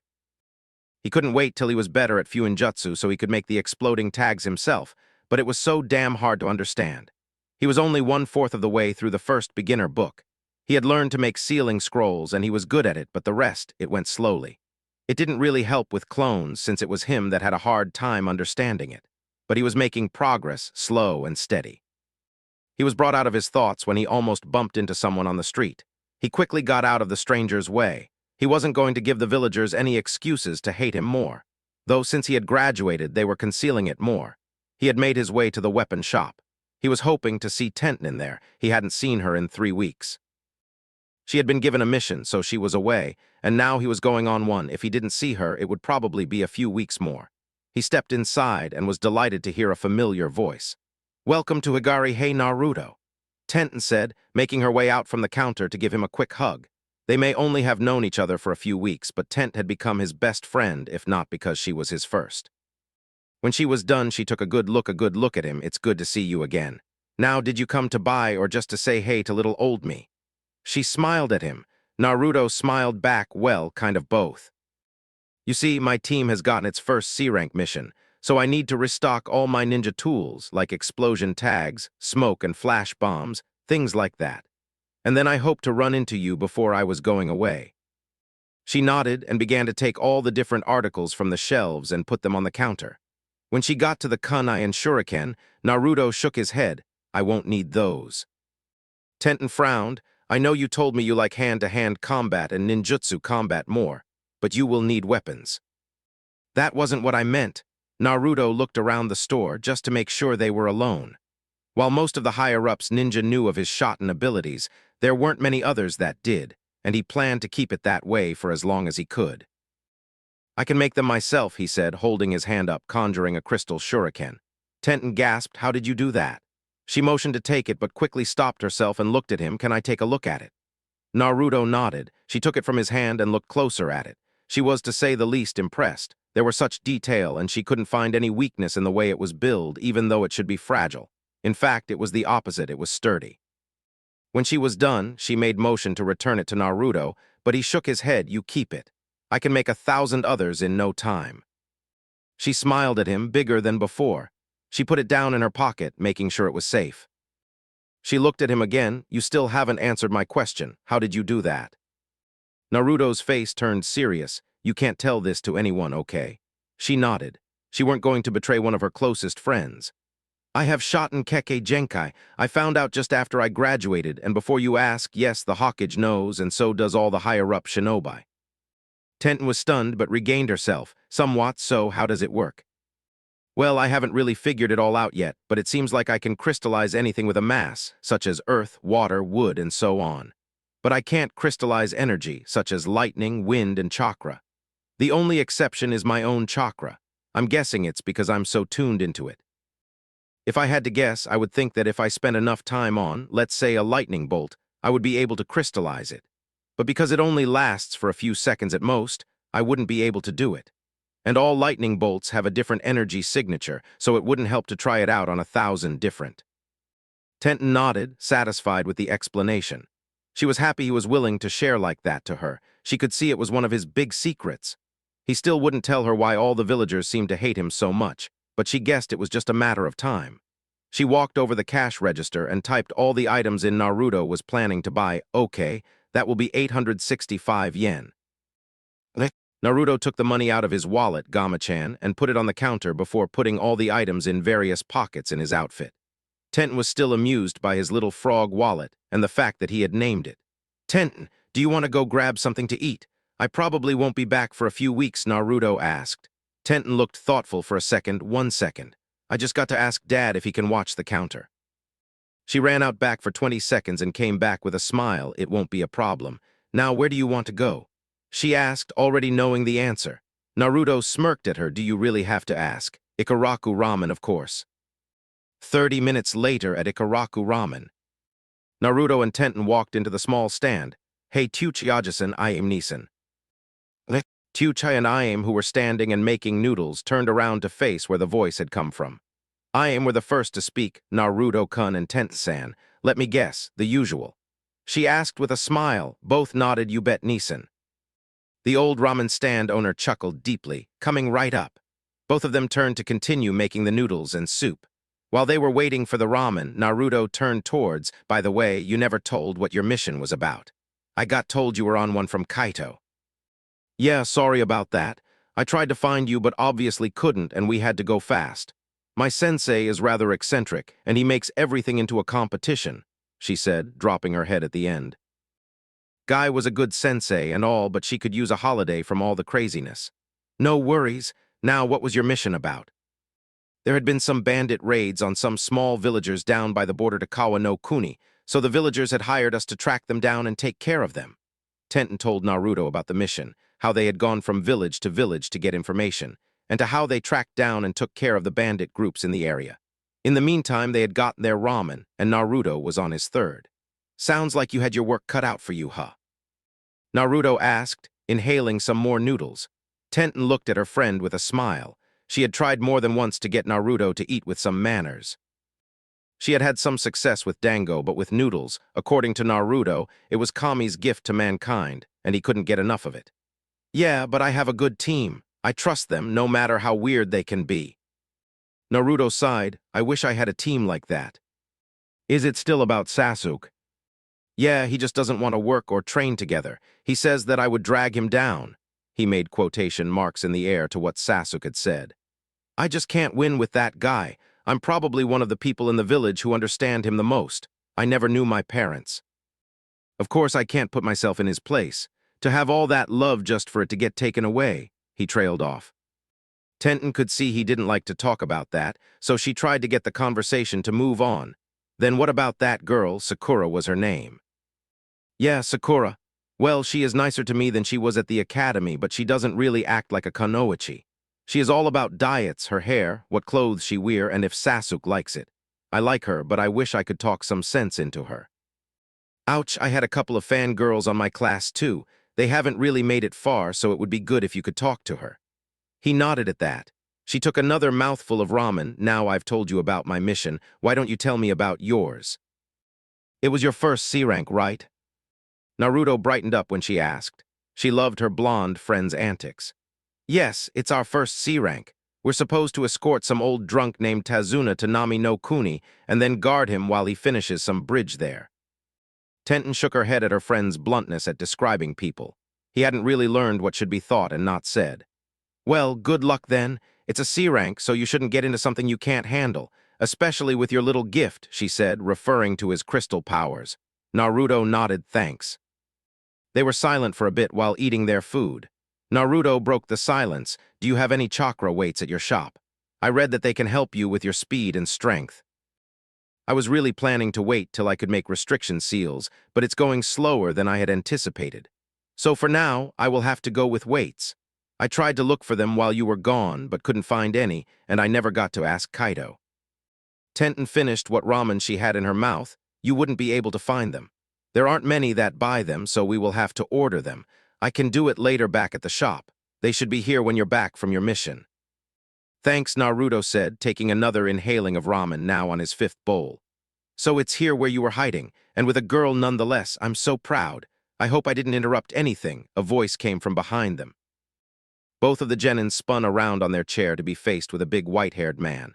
Iro Sennin, it's nothing like that. Kami, you're such a pervert. Naruto said a little high. Damn it, Gaki, how many times have I told you not to call me that? And it's super pervert, thank you. Jiraiya responded, puffing a bit. Tenten watched as the two kept bickering. She knew she had seen the old man somewhere before, then it hit her. It was Jiraiya, Tsunade's her idle old teammate. Naruto. You really shouldn't call someone like Jiraiya that. Sorry, Jiraiya-sama, she said while bowing. Naruto scoffed. You wouldn't say that if you knew him. And you heard what he said. He is a super pervert. Tenten looked from Naruto to Jiraiya. Well, he did say that. But someone with that much skill and such a high rank can't be a pervert. Can he? Now, Naruto, don't get into a fight with your girlfriend, Jiraiya said with a smirk, causing both of the genin to blush. Naruto was the first to speak. Damn it, Iro Sennin. I told you it isn't like that. He paused for a few seconds. Now that I think about it, why are you here? I thought you were out of the village. Jiraiya smiled at his part-time student. I was, but I'm back to report to Sensei, and he told me that you're going on your first C rank. You bet I am, was Naruto's answer. Okay, in that case I got a new exercise for you, the white-haired man said, taking off his backpack and looked through it. Now Naruto was excited. As much as a pervert the old sage was, he was a good teacher and always had new thing Naruto could do. He got more and more excited the longer it took Jiraiya to find whatever it was he was looking for. His excitement plummeted when Jiraiya took up what looked like a water balloon and gave it to Naruto. Naruto looked curious and a little disappointed at Jiraiya. Jiraiya sighed. It's the first step to a jutsu. And before you ask, no, I won't show you before you have at least mastered the second stage. There are 3 stages. Oh, are you sure you won't show me the jutsu? Jiraiya shook his head. Naruto sighed, fine, but what am I supposed to do? Jiraiya took out another balloon. First nothing happened, but then small lumps began to appear on the surface before it burst. Naruto and Tenten looked curiously at his hand where the balloon had been before. You have to burst it open by using your chakra alone. Just rotate the water inside it. Jiraiya took out a scroll. Here I have sealed a lot of balloons inside it. It won't be easy, but if you manage to finish it before I get back, I'll give the second stage to Kakashi. For the third stage, you will have to wait for me. Naruto took the scroll and put it down his pocket. Thank you, Iro Sennin. Jiraiya nodded at him before waving and walked away. Naruto turned back to his ramen just to see Tenten look accusingly at him. What? What? You're learning from Jiraiya-sama, one of the Densetsu no Sannin, and you don't tell me. I didn't think it was that important. Besides, he doesn't really train me. Kakashi-sensei is my sensei, though he doesn't train me much either. Tenten sighed. Just promise me. If you ever get to meet Tsunade-sama and you get the chance, please introduce me to her. Will do, Naruto said, smiling. He knew that Tsunade was Tenten's idol and that she held her in very high regard. He finished his bowl. Oh well, I'm full now. How about you? Tenten looked at him with an amused look. I have been done for 20 minutes. Naruto chuckled at that. Well, thank you for staying then. No problem. What are friends for, right? Right. And with that they paid for their meal, said their goodbyes, and walked each their way. Next morning at Konoha main gate, 11 a.m. Where are your sensei? He should have been here 3 hours ago. Tazuna said rather irritated, I knew you weren't worth anything. Sakura and Sasuke shot him a glare. Naruto just kept reading his book. He may have lost it a bit when he first met the old drunk, but he weren't gonna let that happen again. He was aiming to be a top-notch shinobi of Konoha. Naruto looked up from his book. Well, it's almost 11 now, so he should be here any minute. He is always at least 3 hours late. And as if called upon, a puff of smoke appeared in the middle of the road with Kakashi in the middle of it.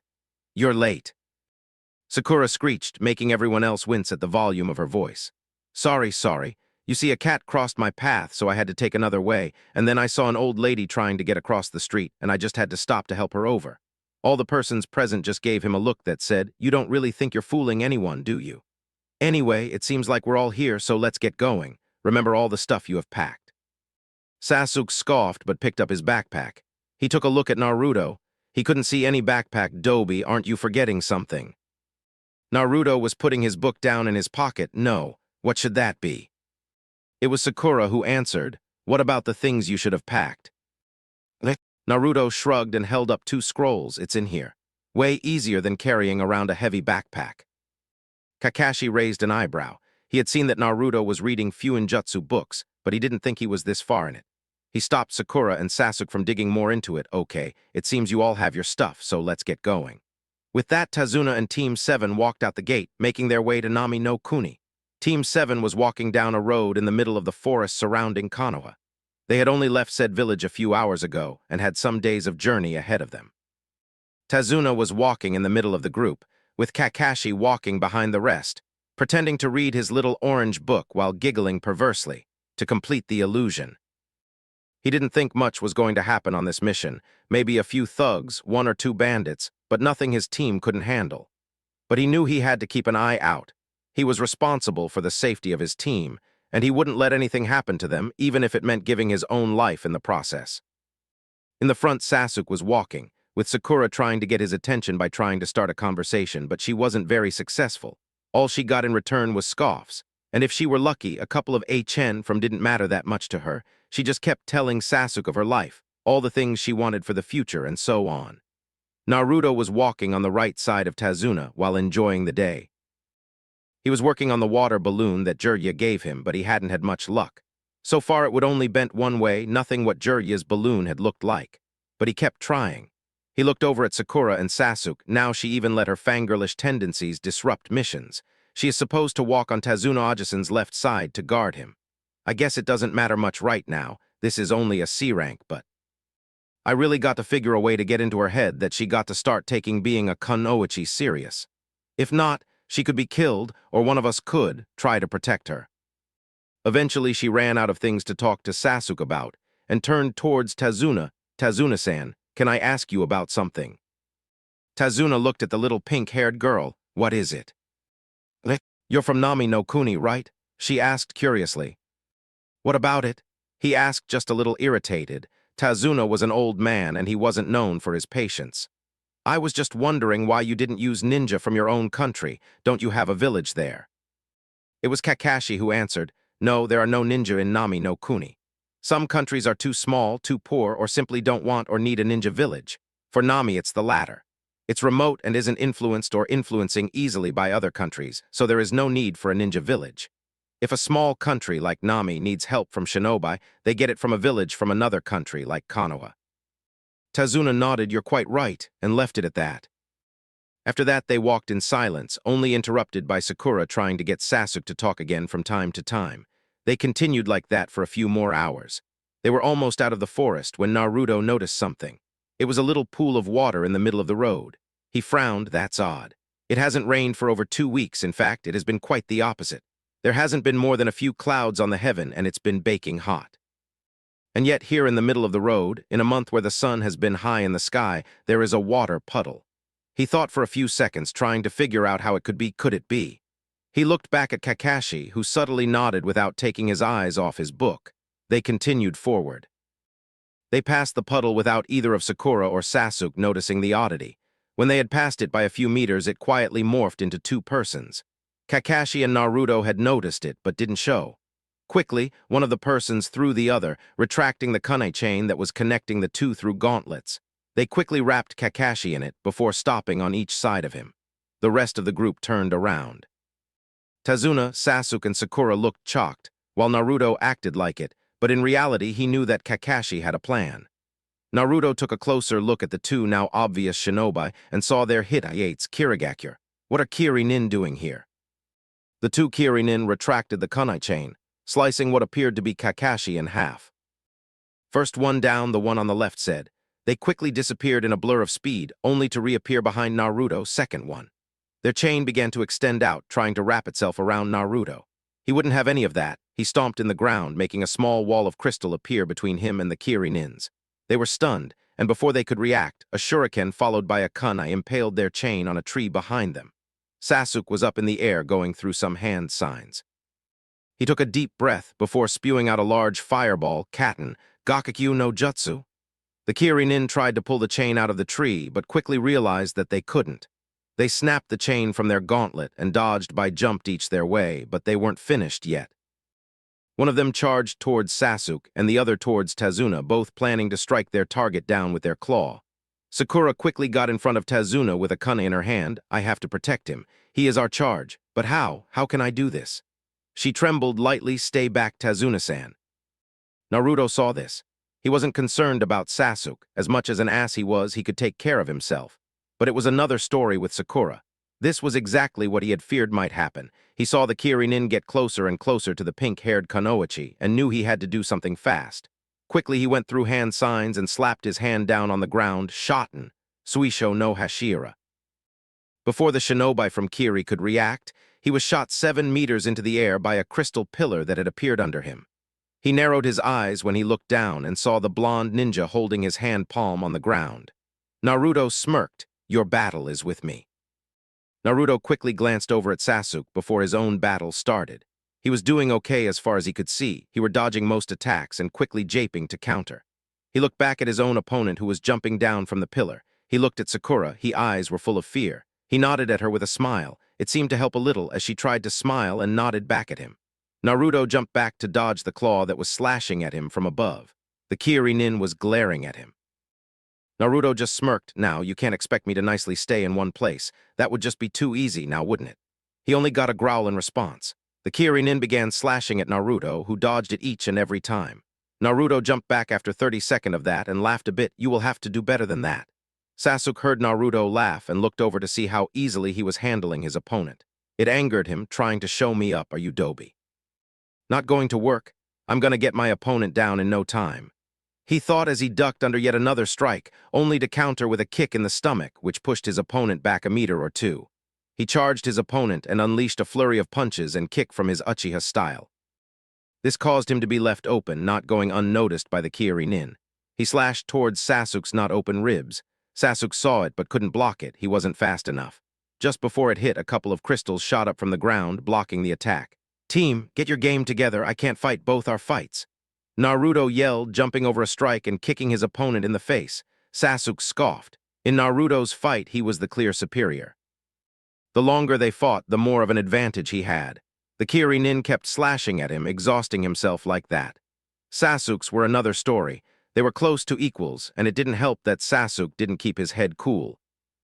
He tried to prove himself because of how good Naruto was doing, resulting in him getting bruises here and there, but no cuts so far. Naruto winced when his opponent finally got him. He had a scratch across the back of his hand.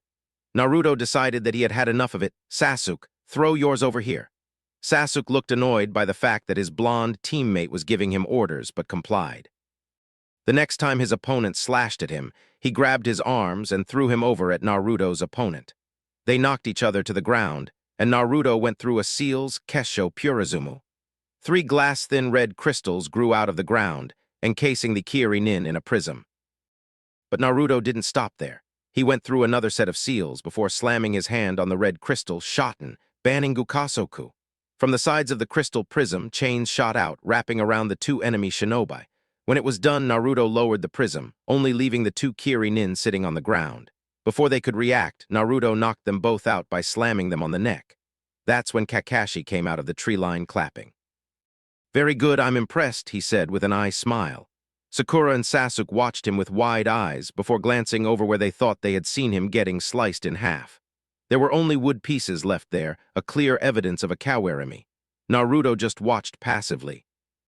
He didn't think there was a way for Kakashi to get taken down by 2 ninja of that caliber. Tazuna scoffed. "Why didn't you help your students? They could have died." "I knew I should have asked for some better shinobi," he said, not sounding a little bit irritated. Kakashi looked back at him without emotion. "I was standing in the tree line all the time, ready to jump in at any moment if the need should arise." He paused, walking over to the Kirinin, checking the chains. He took them up and began walking over to a thick tree, taking out his own chains. "Now, isn't there something you would like to tell us? Those 2 are the demon brothers of Kiri, Gazu and Mizu. They are 2 C-rank missing nin. Wilthy could have been after one of us, but that is highly unlikely. For one reason, these 3, Kakashi gestured towards his team, is newly graduated ninja. They haven't made their name yet. It's true they could have been after me, but I don't have anything standing with Kiri. Another reason is that we just got assigned to this mission. Not even the Hokage knew we were going to get it before we did. So that only leaves you," Kakashi continued while tying up the demon brothers. Tazuna gulped. Kakashi ignored it for now and turned towards Naruto. "You can dispel your chains now." Naruto nodded and snapped his fingers, making his chains shatter. While Naruto didn't need to snap, he loved how it looked. But to give him some credit, he was still a 12-year-old, ninja or not. Kakashi saw the cut at Naruto's hand. Naruto, their blades are poison. Don't move too much or the poison will spread. Kakashi turned towards Tazuna. I'll ask you more directly. Are there any reasons for two missing nin to be after you? Because we haven't heard anything about you being targeted by missing nins. Your request was to protect you from armed groups like thugs or robbers. This is a mission that's above C rank, possibly B rank, borderline A rank. Our mission was to support and guard you until you completed the bridge. If ninja are our enemy, this mission would have been an expensive B or A rank. It looks like you have your reasons, but it only troubles us if you lie in your request details. This, he gestured to the demon brothers, wasn't a part of the mission. That's when Sakura spoke up. This mission is out of our league. We may have been able to defeat these, but they couldn't have been more than high genin to low chunin level skill-wise. If whoever is after you sends stronger shinobi, we will be in trouble. Let's quit. We also need anesthesia to take out the poisoned blood out of Naruto. We need to go back to the village and see a doctor. In the weeks since they had graduated, Naruto had grown at her. While she still found him annoying from time to time, and she didn't like the way he acted towards Sasuke, she had started to respect him for his skills, something she never thought she would in the academy. No, that's not needed. The group looked at Naruto. Naruto looked at Sakura. Can I borrow a kunai, please? She was weary, not knowing what he was going to do, but lent him one. As soon as he had it in his hand, he quickly stabbed the back of his hand, forcing a lot of blood out. Sakura gasped, "What are you doing, Baka?" Naruto shrugged. The mission is still on. Naruto, it's nice that you took out the poisoned blood and all, but you're going to die from loss of blood if any more comes out, Kakashi said with a carefree voice. Naruto just laughed at the comment, as if that could happen. He knew of the Kyubai's regenerative abilities that he had gotten. He dried off the blood from the kunai and handed it to Sakura. Thanks for lending it to me. He then went on to drying off his hand in the grass before continuing walking down the path. Kakashi soon followed with the rest of the group close behind. He watched the hand and could see it was already healing, so that's what he meant.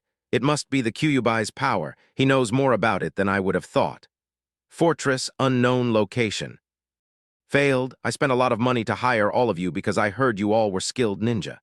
A short man in a business suit said, looking at a larger man who was sitting in a throne-like chair. Stop complaining. The man in the chair sneered, swinging a big butcher-like knife at the shorter man just to stop inches from his throat. I'll use this decapitating knife and kill those guys. The shorter man didn't seem to believe he could do it, and starting talking in a mocking tone. Do you really think you will be okay?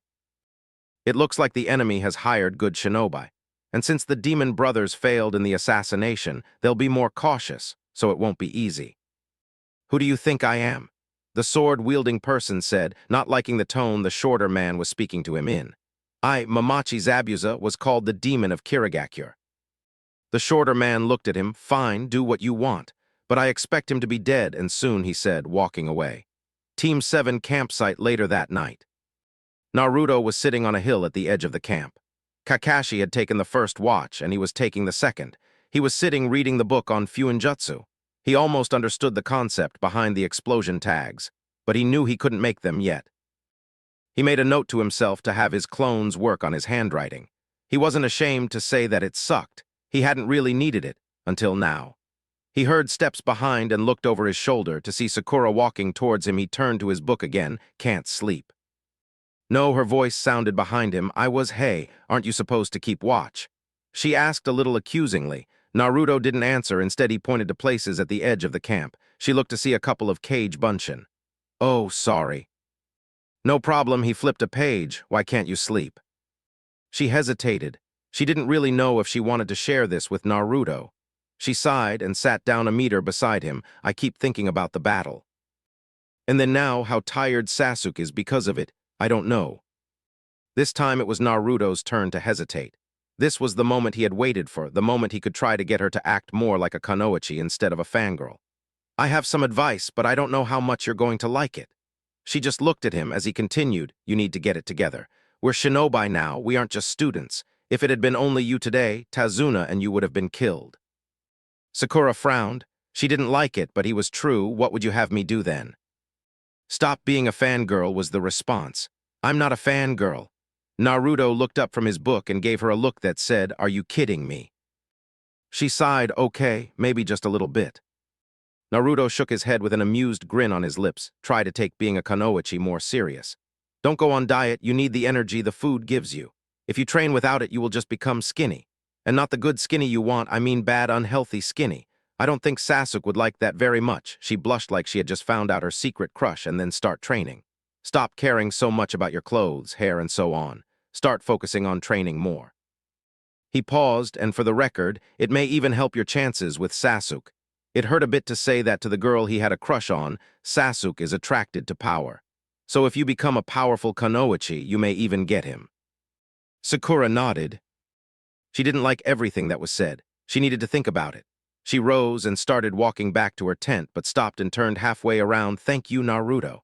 Naruto just lifted his hand and half-waved without looking up from his book as to say no problem. She walked to her tent and tried to get some sleep before her watch was coming up. However, her thoughts lingered some, especially on the new attitude of their blonde teammate. He changed so much since the academy.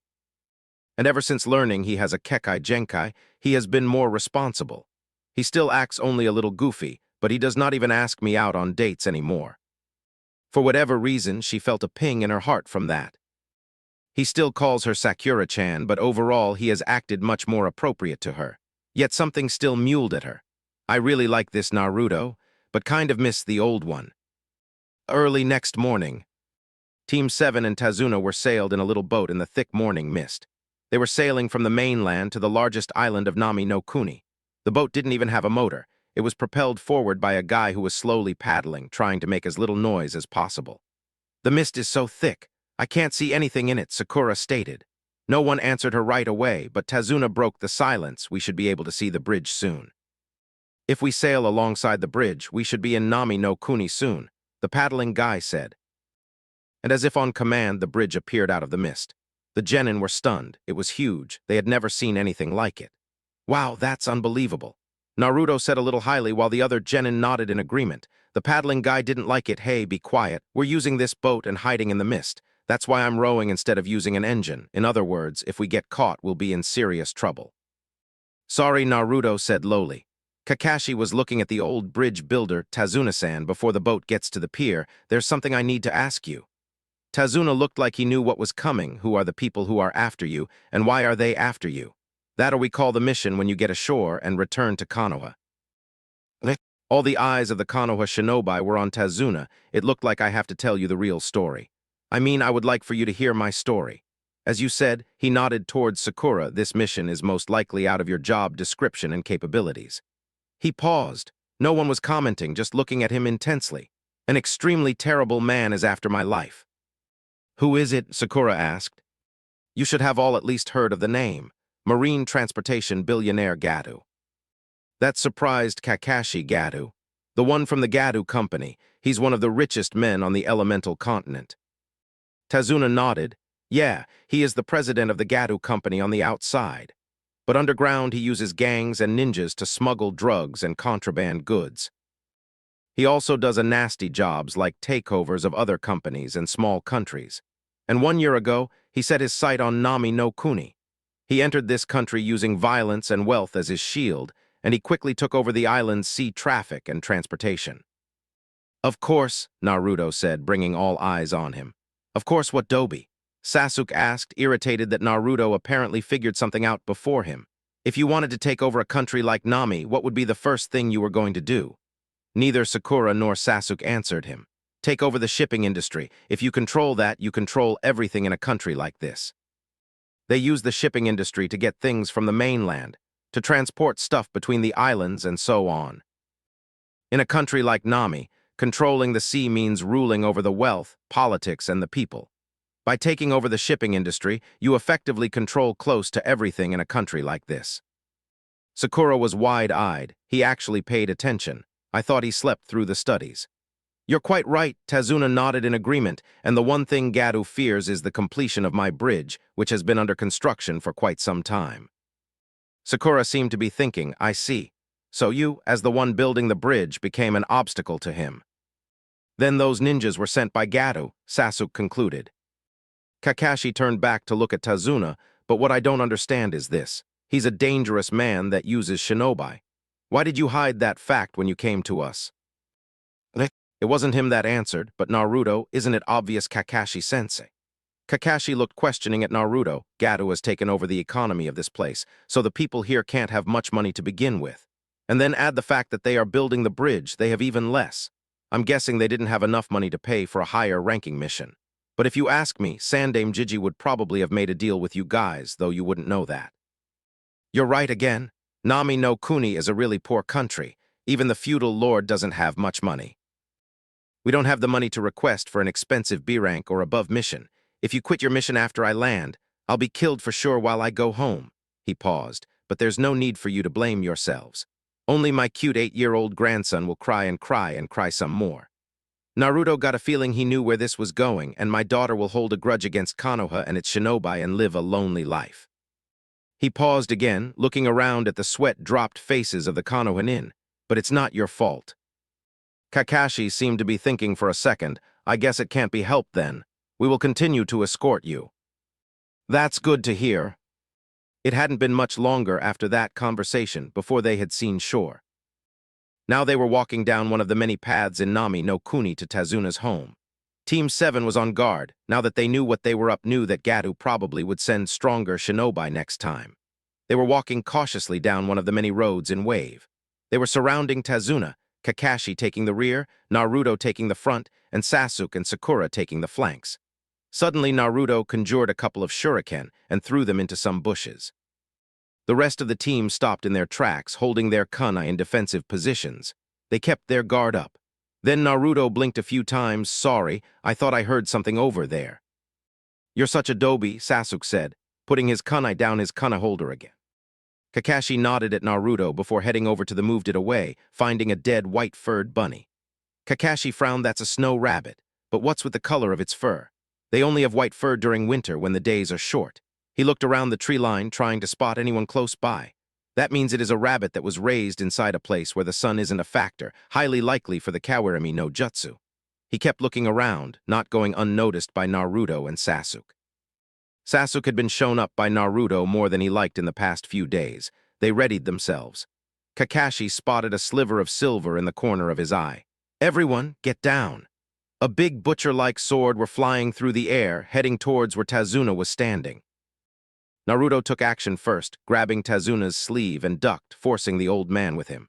Sasuke wasn't far behind, grabbing Sakura's wrist. The sword flew over their heads by mere centimeters before hitting and embedding itself in a tree behind them. A man appeared on the handle of the sword. Sharingan no Kakashi, I see. Shinobi on the level of the demon brothers couldn't have handled you. The man looked over the Konoha. Kakashi stepped forward. That may very well be, but it wasn't me who took them down. It was my team. Kakashi looked the man over. Sasuke, meanwhile, reacted on the Sharingan part. Kakashi-sensei has the Sharingan.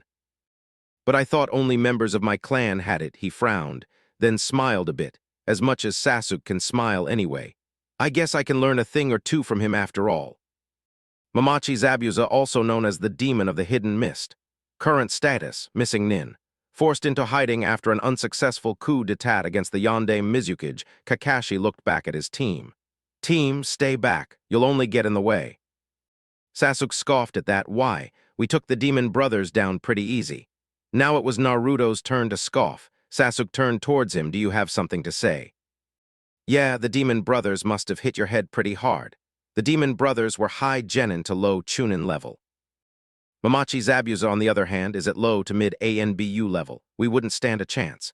The only one on our team who has a chance is Kakashi-sensei, and the best teamwork we can offer him right now is stay out of his way. Naruto was so glad he had talked the old Hokage into giving him one of the bingo books.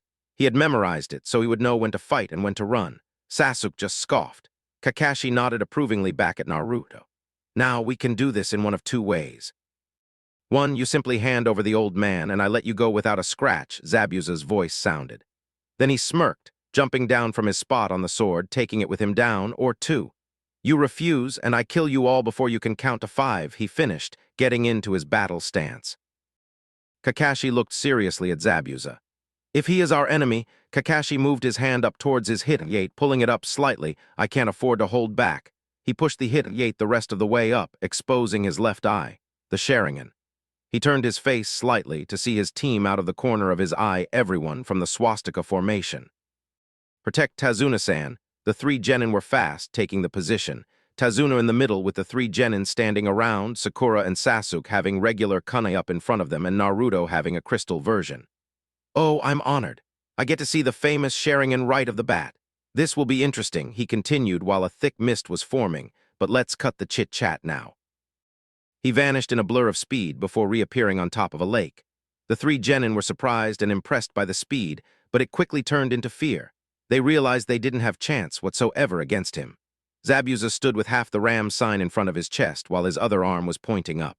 The water under him started to make small waves while water particles swirled around him.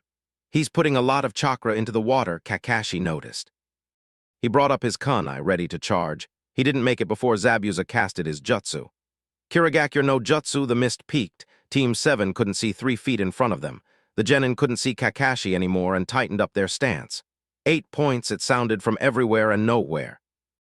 The larynx, spine, lungs, liver, jugular vein, collarbone, kidney, and the heart. 8 points I need to strike once, and you're dead, the genin shuddered. Now, how do you wish to die? Kakashi, also hearing this, summoned a bunch of chakra, making a small shockwave, effectively pushing away the mist just around him and his team. Sasuke was frozen in fear. What an intense thirst for blood. One breathing motion or one eye movement will be detected, and it'll get me killed. What an atmosphere. If I stay here much longer, I'll go insane. Sasuke started trembling now. Sasuke, Kakashi's voice sounded. Don't worry, I'll protect the 3 of you with my life. I won't let anyone on my team die, he said with an eye smile. I wonder about that, Kakashi, Zabuza's voice sounded again right before he appeared in between the 3 genin. Kakashi reacted fast, charging at Zabuza, pushing him back. Zabuza was wide-eyed. The fight begins now, Kakashi said, slashing at Zabuza with impressive speed. The missing nin simply jumped back, dodging the slash. Before he had landed, Kakashi brought up 3 more kunai, casting them towards Zabuza. He dodged one, but the others hit their marks on dead center in the forehead and 2 in the chest. Zabuza was standing still before beginning to leak water. That's when another figure appeared behind with a slashing motion. Sensei, watch out! Behind you! Sakura yelled, but too late. Kakashi was cut in half. The time seemed to slow down for the genin before what they had thought to be Kakashi to burst into water. Zabuza looked wide-eyed. He copied my jutsu. I didn't even see him make the hand signs.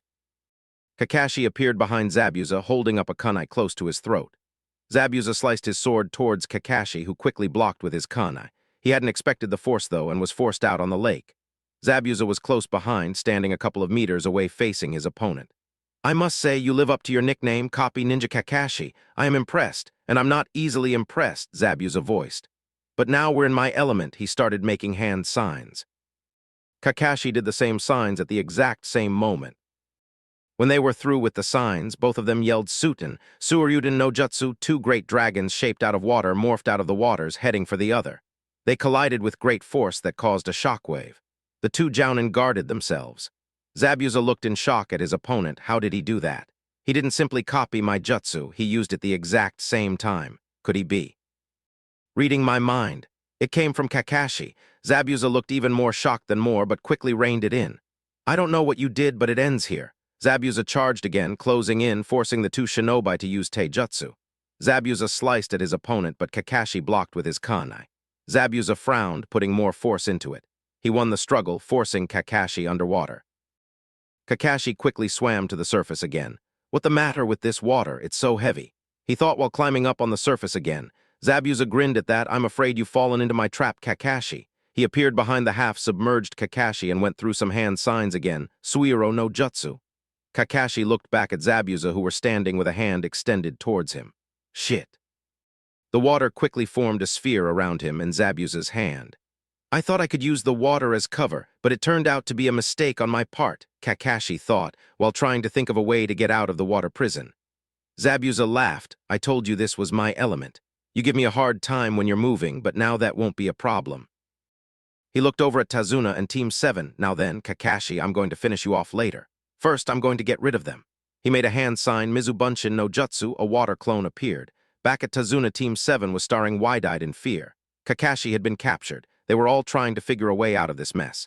They knew they couldn't handle an ANBU-level ninja. Their only chance was to find a way to release Kakashi from the water prison. Naruto leaned towards Sasuke. Try to distract him. I have a plan that may work. Sasuke stared back at his teammate for a moment before nodding. Sasuke faced the water clone again. He began casting a barrage of kunai and shuriken, but to no avail. The clone simply dodged and blocked them. Sasuke summoned a Fuma shuriken, casting it, hoping it would buy him just a bit of time, and then went through the hand signs for his clan's Katen jutsu. He took a deep breath and breathed out a large fireball, Katen, Gakakyu no Jutsu. The clone was surprised that a genin could use such an advanced jutsu, but again dodged it with ease. Sasuke was starting to pant slightly. The jutsu had taken a good portion of his chakra, and he hadn't recovered fully from the encounter with the demon brothers Dobi. I hope you're done soon. I can't hold him off much longer. Naruto nodded. Hi, just give me a few more seconds, team. He needed a lot of chakra for this jutsu. While he had monster reserves, it wasn't easy to summon a huge amount at once. There he made hand seals Shoten, Kesho Gakakuro, the ground under the clone, and the water under Kakashi's water prison glowed brightly pink before they were encased in crystal. Naruto concentrated and made the ram seal Funsai. The clone shattered into 1,000 pieces, and so did the prison, leaving Kakashi free, who jumped back to get clear of Zabuza's range. He was impressed with Naruto. He guessed it wasn't easy to crystallize some, but not all, of something like his water prison. Zabuza was shocked. He looked over at the blonde genin who were looking intensely back at him. He turned to Kakashi and asked a simple question, how? Kakashi looked at Zabuza and quickly glanced over at Shino, before making eye contact again, the blonde genin on team. He pauses Shoten. A look of surprise spread across Zabuza's face. Shoten. I haven't even heard about it before now. He looked at Naruto again. Kakashi then turned serious once again, but now this really must end. Zabuza began making hand signs, Kakashi following. Just before Zabuza was done, Kakashi cried, Suten, Deibukufu no Jutsu. Zabuza was wide-eyed. This time he didn't do it at the same time as me. He did it before me. Water began encircling around Kakashi before shooting towards Zabuza. There was too much to be able to dodge. He was slammed away by the great mass of water. It slammed him through multiple trees before pinning him to one.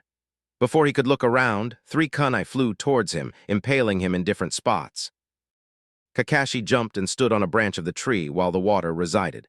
Zabuza was panting heavily now. The water had really roughed him up. He looked down on the ground. Can you see the future? He asked Kakashi. Said person looked down at him. Yeah, and I tell you what I can see. He brought up another kunai. You're going to die. He jumped down and was just about to strike when his senses told him to jump away.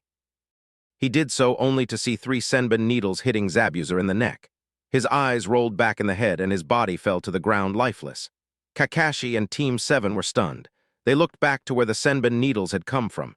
They saw a boy, not much older than themselves, standing. He has a mask over his face, it was true. He did die. Kakashi jumped over to where Zabuza's apparent body was, checking for any life signs. He didn't find any. He really is dead. He looked back at boy who had killed his opponent. The boy bowed slightly. Thank you very much. I was looking for a chance to kill Zabuza. That mask, if I remember correctly, you must be a hunter nin from Kirigakure, Kakashi said. The boy stood up straight again. You are well informed, sharing in Kakashi. He paused for a moment before continuing. Yes, I am a member of the pursuing shinobi unit that hunts missing nin. Kakashi looked analyzing on the hunter nin, judging from his height and voice. He must not be that older than Sasuke and the others. Yet he is a hunter nin. He looked over him again. He's no ordinary kid. The hunter nin shunshined over to Zabuza's corpse, taking its arm across his neck, effectively carrying it. Your battle ends here for now. I must go dispose of this corpse. It's a body filled with secrets. If you'll excuse me, he finished, then shunshined away. Kakashi, looking at where the hunter nin had been, pushed down his hit gate, covering his Sharingan again. He turned towards his team and Tazuna. Our mission hasn't ended yet. We need to escort Tazuna-san to his house. The genin nodded. Tazuna grinned. Sorry about that, everyone. Just rest at my house. The shinobi just sweat dropped at Tazuna's carefree attitude. No more than 2 minutes ago was he close to dying, and there he is standing grinning, Sasuke thought. He sighed deeply. Okay, let's go, everyone. Kakashi said, stating to head down the road. He hadn't gone more than a few steps when he collapsed.